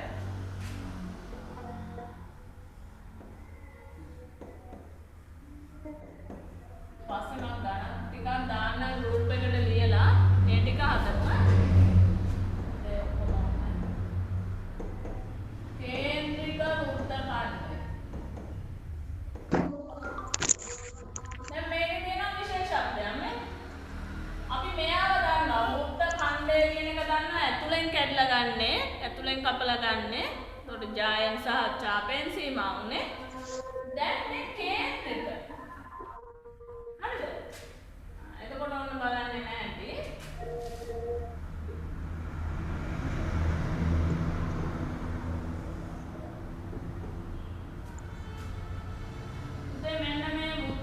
මිස් ඔව්. අරයන් දෙකකින් සහ ඡාපයකින් වෙන් වූ කොටසනේ. ඔව්. මෙන්න මෙතන තියෙනවා කේන්ද්‍රය. කේන්ද්‍රය. එතකොට මේ වෘත්ත ඛණ්ඩය අපි වෙන ඉස්සෙල්ලා කැඩුවේ මේ ජායක් සම්බන්ධ කරගෙන. නමුත් දැන් කේන්ද්‍රික වෘත්ත ඛණ්ඩය කියන්නේ පුතේ කේන්ද්‍රය ළඟින් කැඩෙන්න ඕන. හරිද? කේකෙඩිය කපන්න කොහොමද අපි? කේන්ද්‍රයත් එක්කම කෑල්ලක් කපන්න ඕන නම් මෙන්න මේ විදිහට එකයි කපා ගන්න. නේද? ඔය වගේ කොටසක් මොකක් හරි වැඩි චූටි උනක් කමන්නේ කොහොම හරි. පැහැදිලිද? එතකොට මෙන්න මේක තමයි අපි හඳුන්වන්නේ මොකද්ද? කේන්ද්‍රය හරහා කැඩෙන නිසා කේන්ද්‍රය ළඟින් කපලා ගන්න නිසා කේන්ද්‍රික වෘත්ත ඛණ්ඩය කියනවා. ඉක්මනට දැනගන්න. එතකොට මේකේ මේ කේන්ද්‍රික වෘත්ත ඛණ්ඩ දෙකක් තියෙනවා. නේ? බලන්න. මෙන්න මේ අපි කපා ගන්න කෑල්ල මේක එක කේන්ද්‍රික වෘත්ත ඛණ්ඩයක්. හරිද? තව කේන්ද්‍රික වෘත්ත ඛණ්ඩයක් තියෙනවා. දැන් මේ කොළ පාට తీරු අයින් කරලා හිතන්නකො. මෙන්න මේ වාගේක් තියෙනවා. ඒකේ කේන්ද්‍රය හරහා කඩපු ලොකු කෑල්ල. අර චූටි කෑල්ල අයින් කරගත්තාම හරිච්ච එක. එහෙනම් මෙයක් කේන්ද්‍රික වෘත්ත ඛණ්ඩයක්.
පලාවද්ද කෝණයක්. ඔව්. හරි. ඔය ටික ලියලා ඉවරද? ඔව්. සටහන් කරන්න ඉන්නවද? හරි එහෙනම් මේ විස්තරය ලියන්න යටින්. මේ කේන්ද්‍රික ඛණ්ඩ දෙකේ තරුවක් දාන්න යන්න. x හා y කේන්ද්‍රික කෝණ වේ.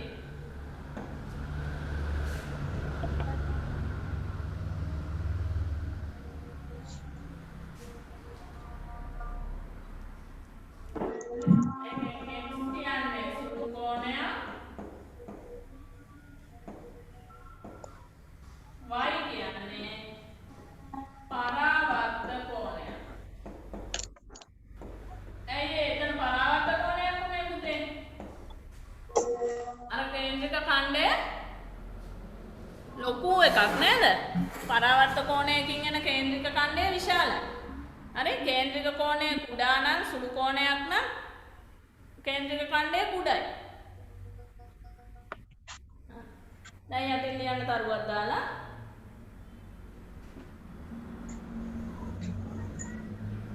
අරයන් දෙකකින් සහ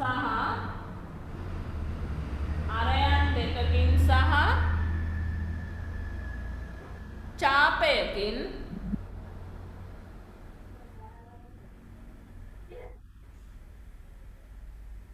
සීමා වූ පෙදෙස අරයන් දෙකකින් සහ චාපයකින් සීමා වූ පෙදෙස කේන්ද්‍රික ඛණ්ඩයක් නම් වේ.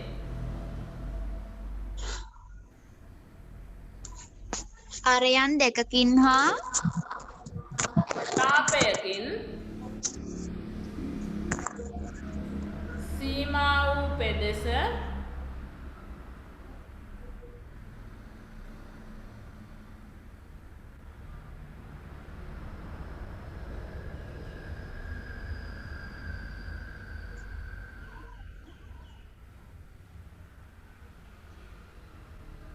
කේන්ද්‍රික ඛණ්ඩයක් නම් වේ.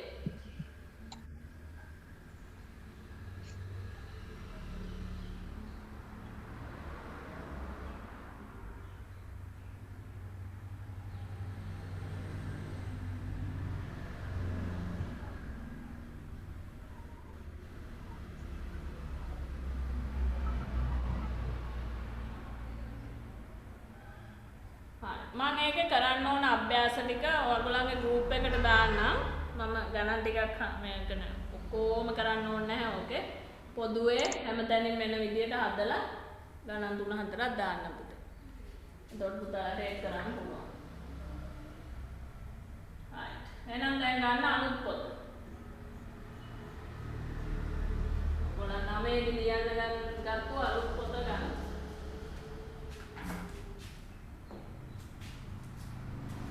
ටීචර් මේ පොත් හම්බෙලාද හැමෝටම පළවෙනි කොටස? නෑ ටීචර්. නෑ ටීචර්. හරි පුතේ කමන්නේ. මම එහෙම අභ්‍යාස දෙන්න නැතුව අපි පාඩම කරමුකෝ. ටීචර් කලින් පොතේම ලියන්න වෙයිද? එපා. අලුතෙන් ගන්නවනේ 9ට පොතක් නේද?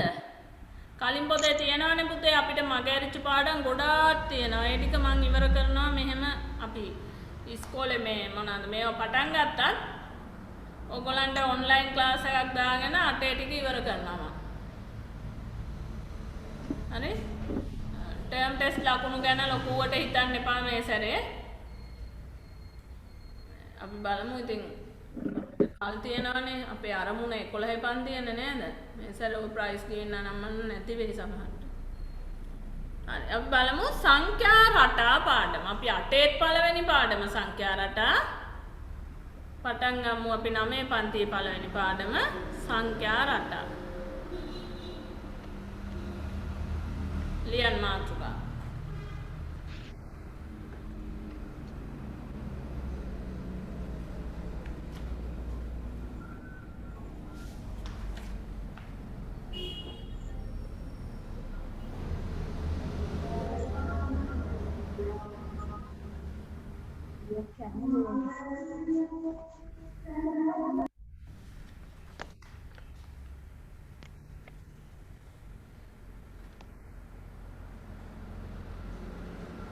නිවද?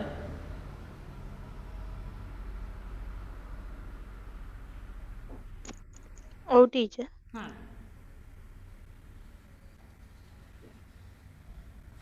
එතකොට අපි බලමු පුතේ සංඛ්‍යා රටාවක් කියන්නේ මොකක්ද? අපි අටේ පන්තියේදී දන්නවා ওই සංඛ්‍යා රටා.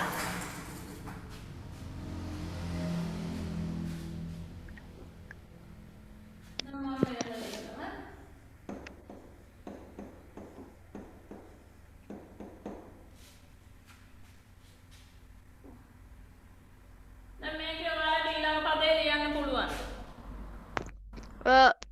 කීයද? 10. 10.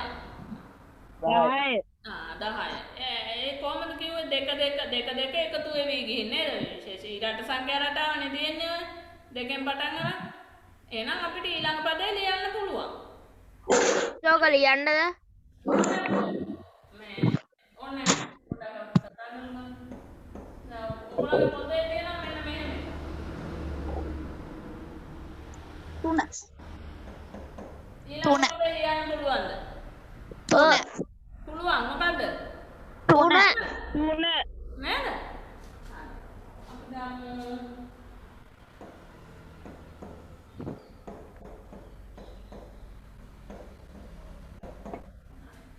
අපි දාමු 17.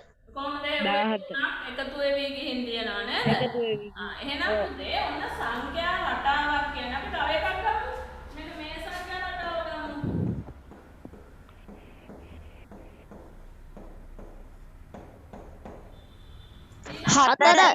හතරේ දෙක. ඔන්න ඔය විදියට අපිට සංඛ්‍යා රටාවක අනිවාර්යෙන් ඊළඟ පදය කියන්න පුළුවන්. රටාවක් නම් මේක. ඒ කියන්නේ ඒකට හේතුව තමයි මේ සංඛ්‍යා රටාවේ සංඛ්‍යා ලියලා තියෙන පිළිවෙලක් තියෙනවා. යම් ක්‍රමයක් තියෙනවා. ඒ ක්‍රමය හඳුනගෙන අපිට ඊළඟ පදේ ලියන්න පුළුවන් කියන්නේ මේකට අපි කියනවා සංඛ්‍යා රටාවක් කියලා.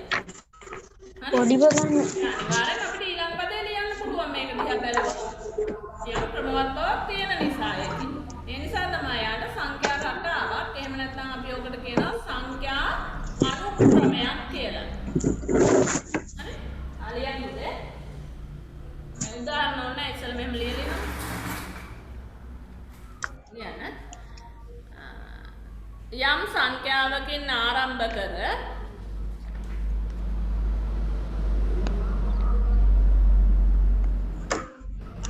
යම් සංඛ්‍යාවකින් ආරම්භ කර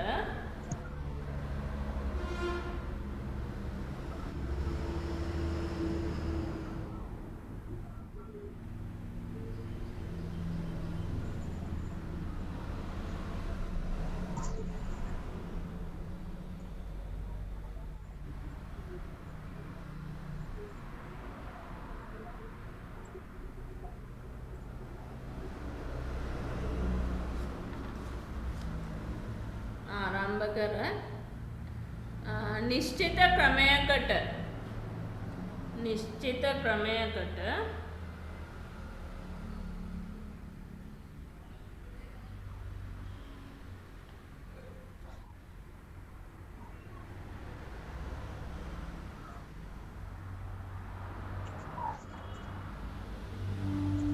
ඊජේ යම් සංඛ්‍යාවකින් ආරම්භ කරන නිශ්චිත ක්‍රමයකට හරි දැනුණාද පුතේ?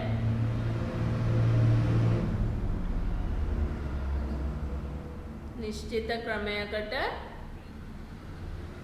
අනුපිළිවෙලින් ලියන ලද කවිදය ඇහෙනවද? ටීචර් අනුපිළිවෙලින් ලියන ලද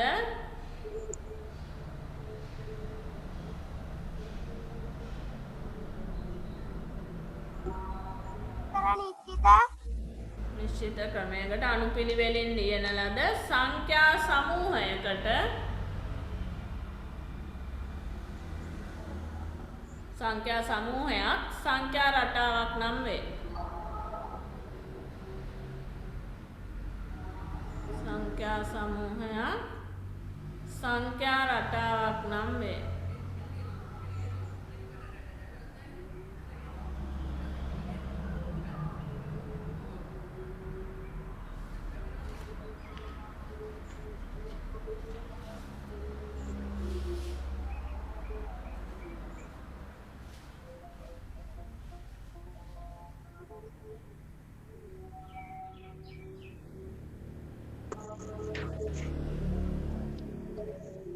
හරි.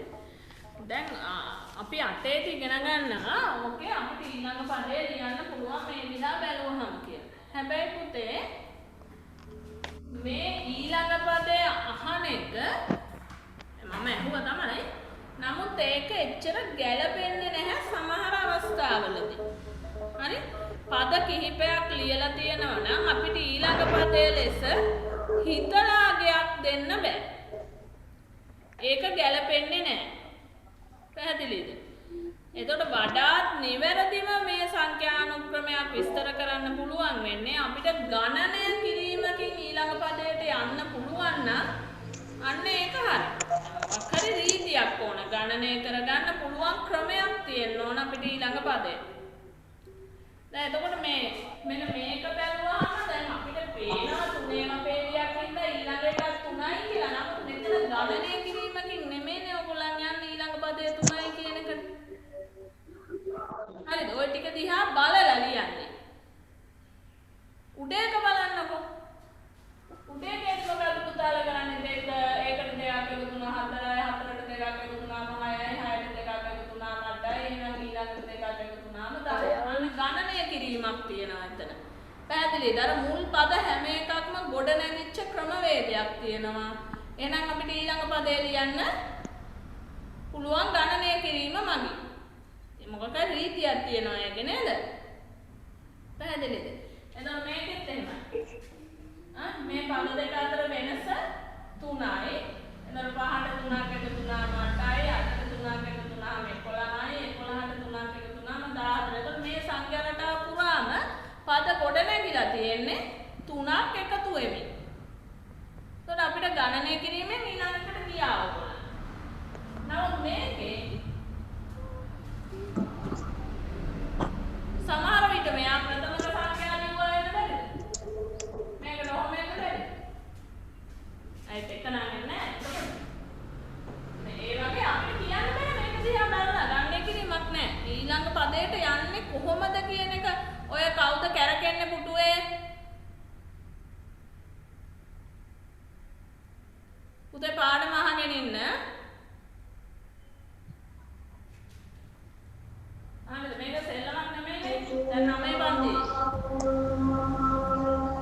මෙන්න මේකේ මට ඊළඟ පදයට යන්න අපිට මේ හරියටම පිළිතුරක් දෙන්න අවස්ථාවක් නෑ මේකේ. එතකොට අන්න එහෙම අපිට ගණිතය ඉගෙන ගන්න ළමයි විදියට සංඛ්‍යා අනුක්‍රමයක ඊළඟ පද ලියා ගන්න පුළුවන් නම් යම් පදයක් ලියන්න අවශ්‍ය නම් ගණනය කිරීමකට යන එක තමයි හොඳම. එතකොට අපි සංඛ්‍යා රටාව සඳහා උදාහරණ විදියට උදාලට දෙන්න මෙන්න මේ දෙකම දෙන්න. මිස් දෙකක් තුනක් ලියලා පෙන්නන්න. මිස් ඔව් අහන්න. කෝසල නෑ.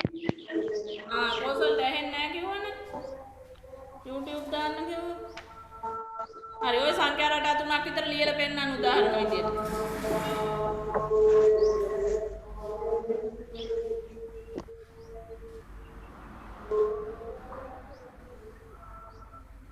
අනුක්‍රමයක මුල් පද ටිකක් දිහා බලලා එකපාරම අපිට ඊළඟ පදේ කියන්න බෑ. ඒක මතක තියාගන්න.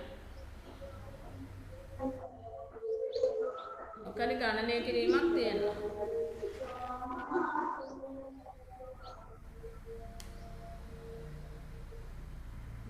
මේ සාධාරණ පදයක් හොයාගන්න බැරිද?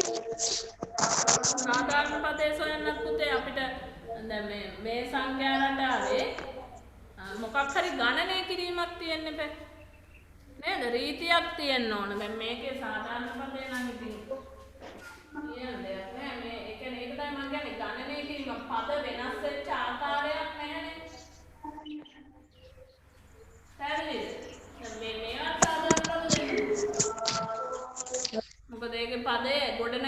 ක්‍රමවේදය තියෙනවා. සංඛ්‍යා රටාවක ගණනය කිරීමකින් තමයි සාධාරණ පද ඊළඟට අනිත් පද ගණනය කරන්නේ. හරි එහෙනම් ලියන්න පුතේ ඊළඟ මාතෘකාව පොදු අන්තරය.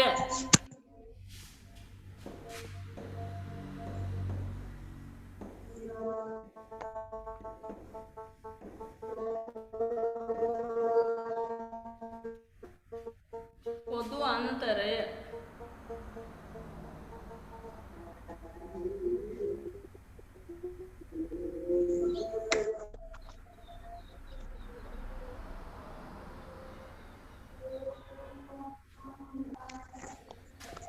අපි ගමු අපේ පළවෙනි අපි හැමදාම ලියන සංඛ්‍යා රටාවනේ.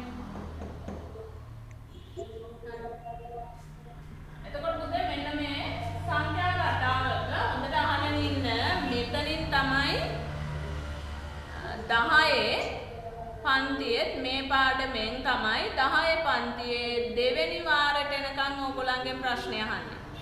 හරි? අනිවාර්යෙන් O level සංඛ්‍යා රටා ප්‍රශ්නයක් දානවා 10 පේපර් එකට. 9 නෙමෙයි 10යි. එතකොට ඔයාලා මේ ඉගෙන ගන්න 9 පන්තියේ පාඩමෙන් තමයි 10 දෙවෙනි වාර විභාගයට එනකන් ගණන එන්නේ. ආපහු සංඛ්‍යා රටා පාඩම එන්නේ 10 තුන්වෙනි වාරේ. ඒ නිසා මේ පාඩම හරියටම කරන්න. අනිවාර්යෙන් ප්‍රශ්නයක් එනවා. එතකොට මෙන්න මේ සංඛ්‍යා රටාවේ පුතේ මෙන්න මේ හොඳට මේ වචන පුරුදු වෙන්න. මෙන්න මේ එක ළඟ පිහිටි පද දෙකක් අපි හඳුන්වනවා අනුයාත පද. ඔය වචන මීට කලින් දානවා. එතකොට 2යි 4යි අනුයාත. තව 4යි 6යි අනුයාත 6යි අනුයාත පද. එන අනුයාත පද කියන්නේ එක ළඟ පිහිටි පද. හරි? බලන්න මේ එක ළඟ පිහිටි පද දෙකක් අතර වෙනස සෑම විටම සමානයි. දැන් ඕකෙන්නේ පුතාලා ඊළඟ පදේ කිව්වේ නේද? එතකොට අනුයාත පද දෙකක් අතර වෙනස අපි ගණනය කරමු. දෙන්නේ ගන්න 2යි 4යි ගන්නවා. මේ අනුයාත පද දෙකේ දැන් වෙනසක් සොයන්නේ පුතේ සෑම විටම මේ අනුයාත පද දෙකේ පසු පදයෙන් පෙර පදය අඩු කරනවා අපි මෙතන. හරි? මේක දෙක එකතු වෙමින් හැදිලා තියෙන්නේ. නම් මේ අනුයාත පද දෙකේ පසු පදය කියන්නේ 4. එහෙනම් 4ෙන් දෙකක් අඩු කරාම උත්තරේ 2යි. තව දෙන්නේ ගමු 4යි 6යි ගන්න. 6යි. මේකේ පසු පදය 6යි.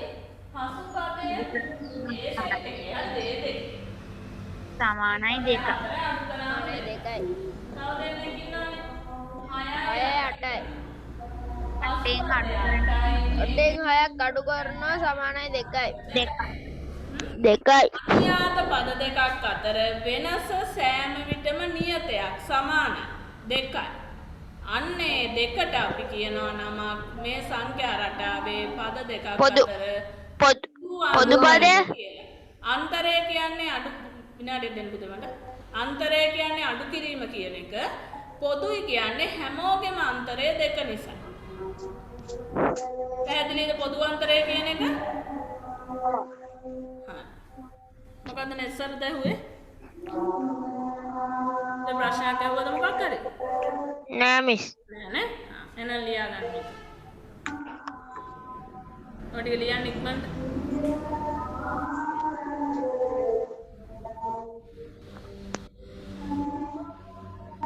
මේ වගේ අපි අනුයාත පද දෙකක් අතර වෙනස සමාන වන අනුක්‍රම ගැන තමයි මේ පාඩමේදී ගොඩක් වෙලාවට කතා කරන්නේ. හරි?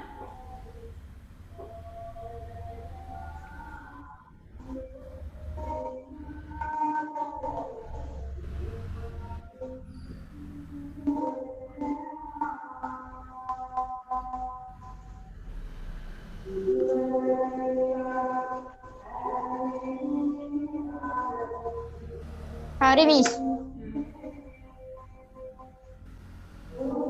හරි දීගේ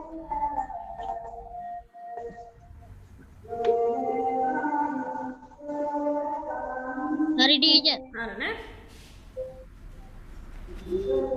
හරි එහෙනම් ලියන්න මෙහෙම.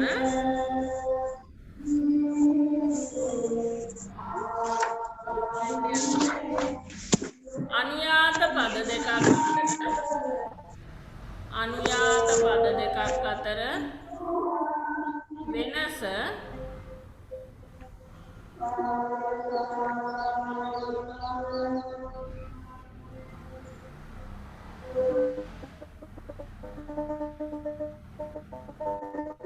සෑම විටම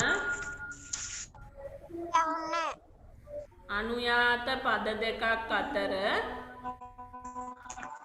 වෙනස සෑම විටම සමාන වී ඇති නිසා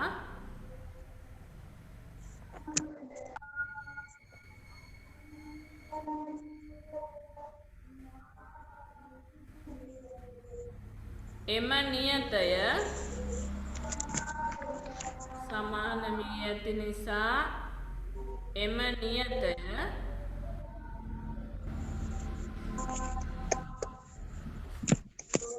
අන්තරය ලෙස හැඳින්වේ.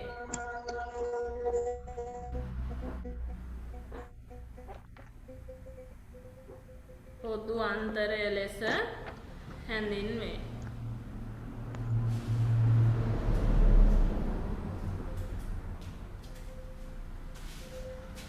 පොදු අන්තරය සොයන හැටි ලියාගන්න.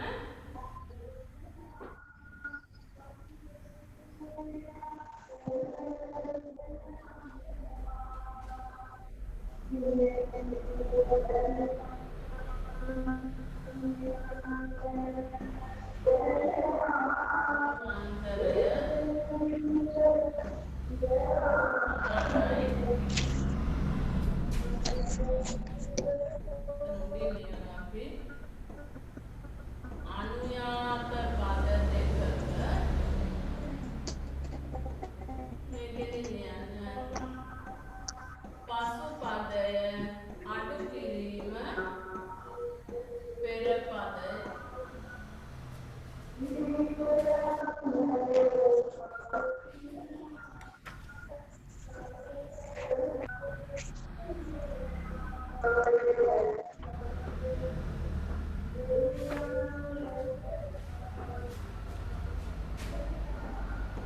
මෙහෙම ලිව්වහම පොදු අන්තරයක් තියෙනවා. කීයද? පිරුවයි. ඒ වගේ සංඛ්‍යාවක් ගැන ඉතින් අපිට කතා කරන්න නැහැ.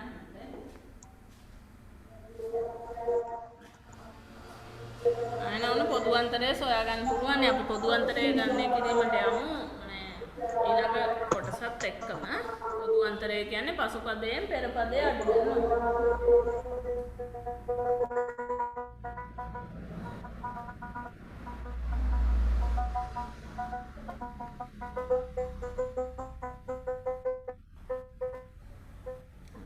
එහෙනම් ලියන්න මෙහෙම ප්‍රශ්නයක් ලියන්න. පළමු වන පදය එහෙම නැත්නම් පළමු පදය 3ද පළමු පදය 3ද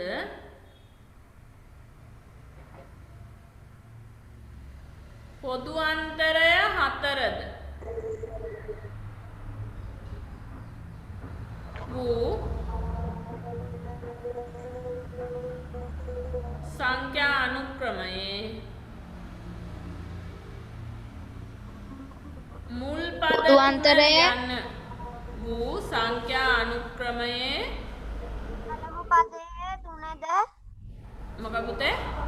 පළමු පදයේ 3ද පළමු පදය 3ද පොදු අන්තරය 4ද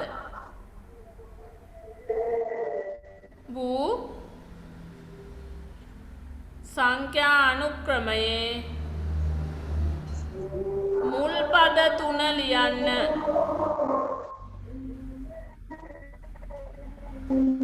මුල් පද 3 ලියන්න.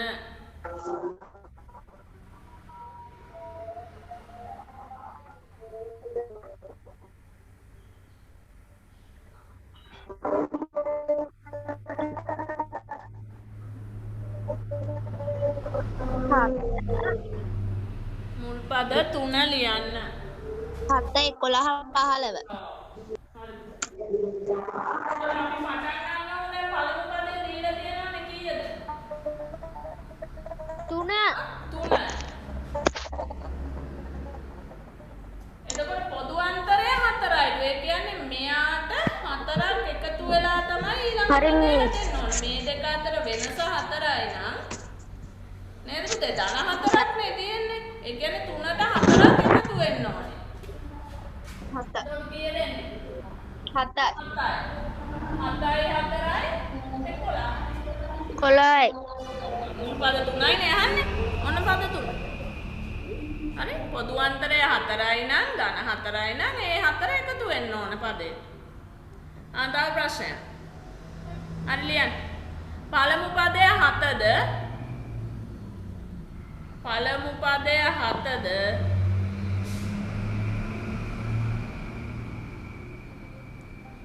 පොදු අන්තරය ඍණ 4ද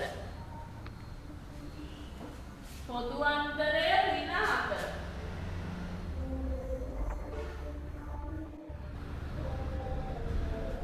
වූ සංඛ්‍යා රටාවේ මුල් පද 3.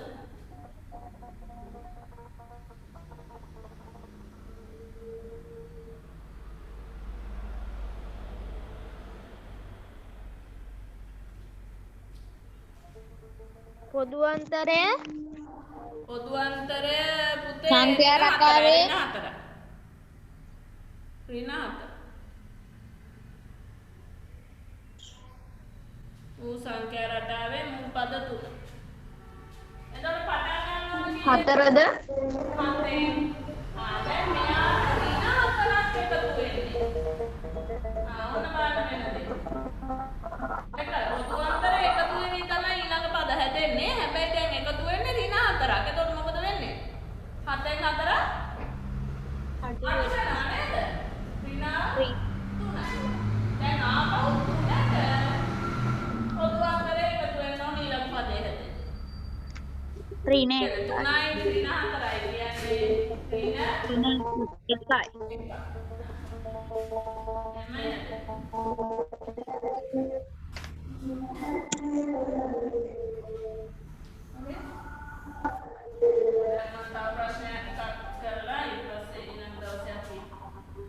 පාඩම ඉවර කරගන්න පුළුවන් මේ තුන්වෙනි ප්‍රශ්නේ යන්න මෙන්න මෙහෙම.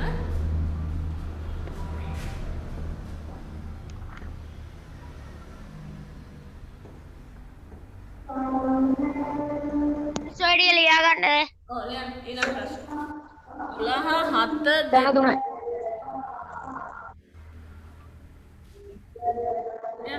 සංඛ්‍යා රටාවේ පොදු අන්තරය සොයන්න. 5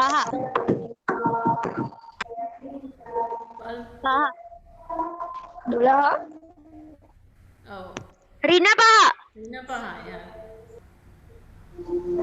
5යි. පහ නෙමෙයි ඍණ 5 ඍණ 5යි. බලමු ඍණ ඍණ 5. 5 එන්නේ කොහොමද කියලා. පොදු අන්තරය සොයද්දී මොකද පුතේ කරන්න කිව්වේ? වෙනස වෙනවා. මේ හැම පදෙම පෙර සංඛ්‍යාවෙන් පසු සංඛ්‍යාව අඩු කරන්න. මේක සංඛ්‍යා රටාවේ පොදු අන්තරයක් තියෙනවා කියන්නේ අනිවාර්යෙන් එක පද සෙට් එකක් ගත්තාම ඇති අනුයාත පද දෙකක්.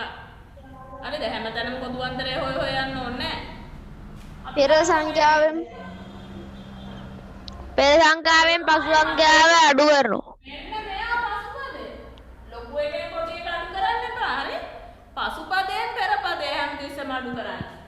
එතකොට 7ෙන් අඩු කරන්න ඕනේ 12. ඍණ 5යි. 7ෙන් 12ක් අඩු කරන්න බෑ කියලා 12න් 7ක් අඩු කරන්න එපා.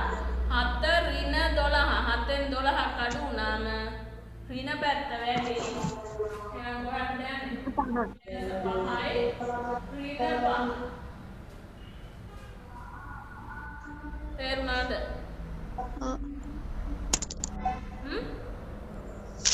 නෑ ටීචර්. එතකොට ඔබ සමහර අයට පැටලෙනවා. ඒ නිසා මම පොඩි කෙටි ක්‍රමයක් කියලා දෙන්නම්. දැන් ඔයාලට පැහැදිලිනේ මේකේ 12 7 වෙලා 7 2 වෙලා කියන්නේ මේ අගේ අඩු වෙනින් තමයි සංඛ්‍යා රටාව සකස් වෙලා තියෙන්නේ. අඩු වෙමින් යනවා කියන්නේ පද ටික අනිවාර්යෙන් පොදු අන්තරය මොනවා වෙන්න ඕන? මොනවා කියන්නේ? රිනාගේ. වෙන්න ඕනේ. ඒකනේ 12ට රිනාගයක් එකතු වුණොත් තමයි 7 හැදෙන්නේ. හරි? අඩු වෙමින් යනවා කියන්නේ පොදු අන්තරේ රින වෙන්න ඕනේ. එතකොට ඔයගොල්ලන්ට මේක මෙහෙම දුන්නා නම් ඉතලා ලියන්න පුළුවන් මේක අඩු වෙමින් යනවා කියන්නේ පොදු අන්තරේ අනිවාර්යෙන් රින. ඊට පස්සේ පද දෙක අතර වෙනස බලන්න. 12යි 7යි අතර වෙනස 5යි ඉඳන් අපිට රින 5යි කියලා ලියන්න පුළුවන්. පැහැදිලි? අර වරද්ද ගන්න එපා අඩු ගන්න එහෙම හරි බලන්න. එහෙනම් අපි ඊළඟ දවසේ ඕකේ සාධාරණ පදේ සොයන හැටි සහ ඒ ආශ්‍රිත ගණනය කිරීම ටික කරනවා. දැන් 6:00ටත් වන්දිනේ. එහෙනම් අදට 6:00ට තියෙනවා පුතේ ක්ලාස් එක.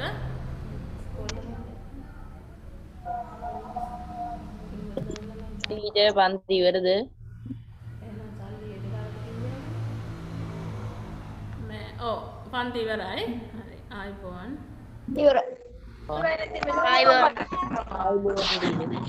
6:00ට විද්‍යා පන්තිය තියෙනවා. ආ. අයිබෝන්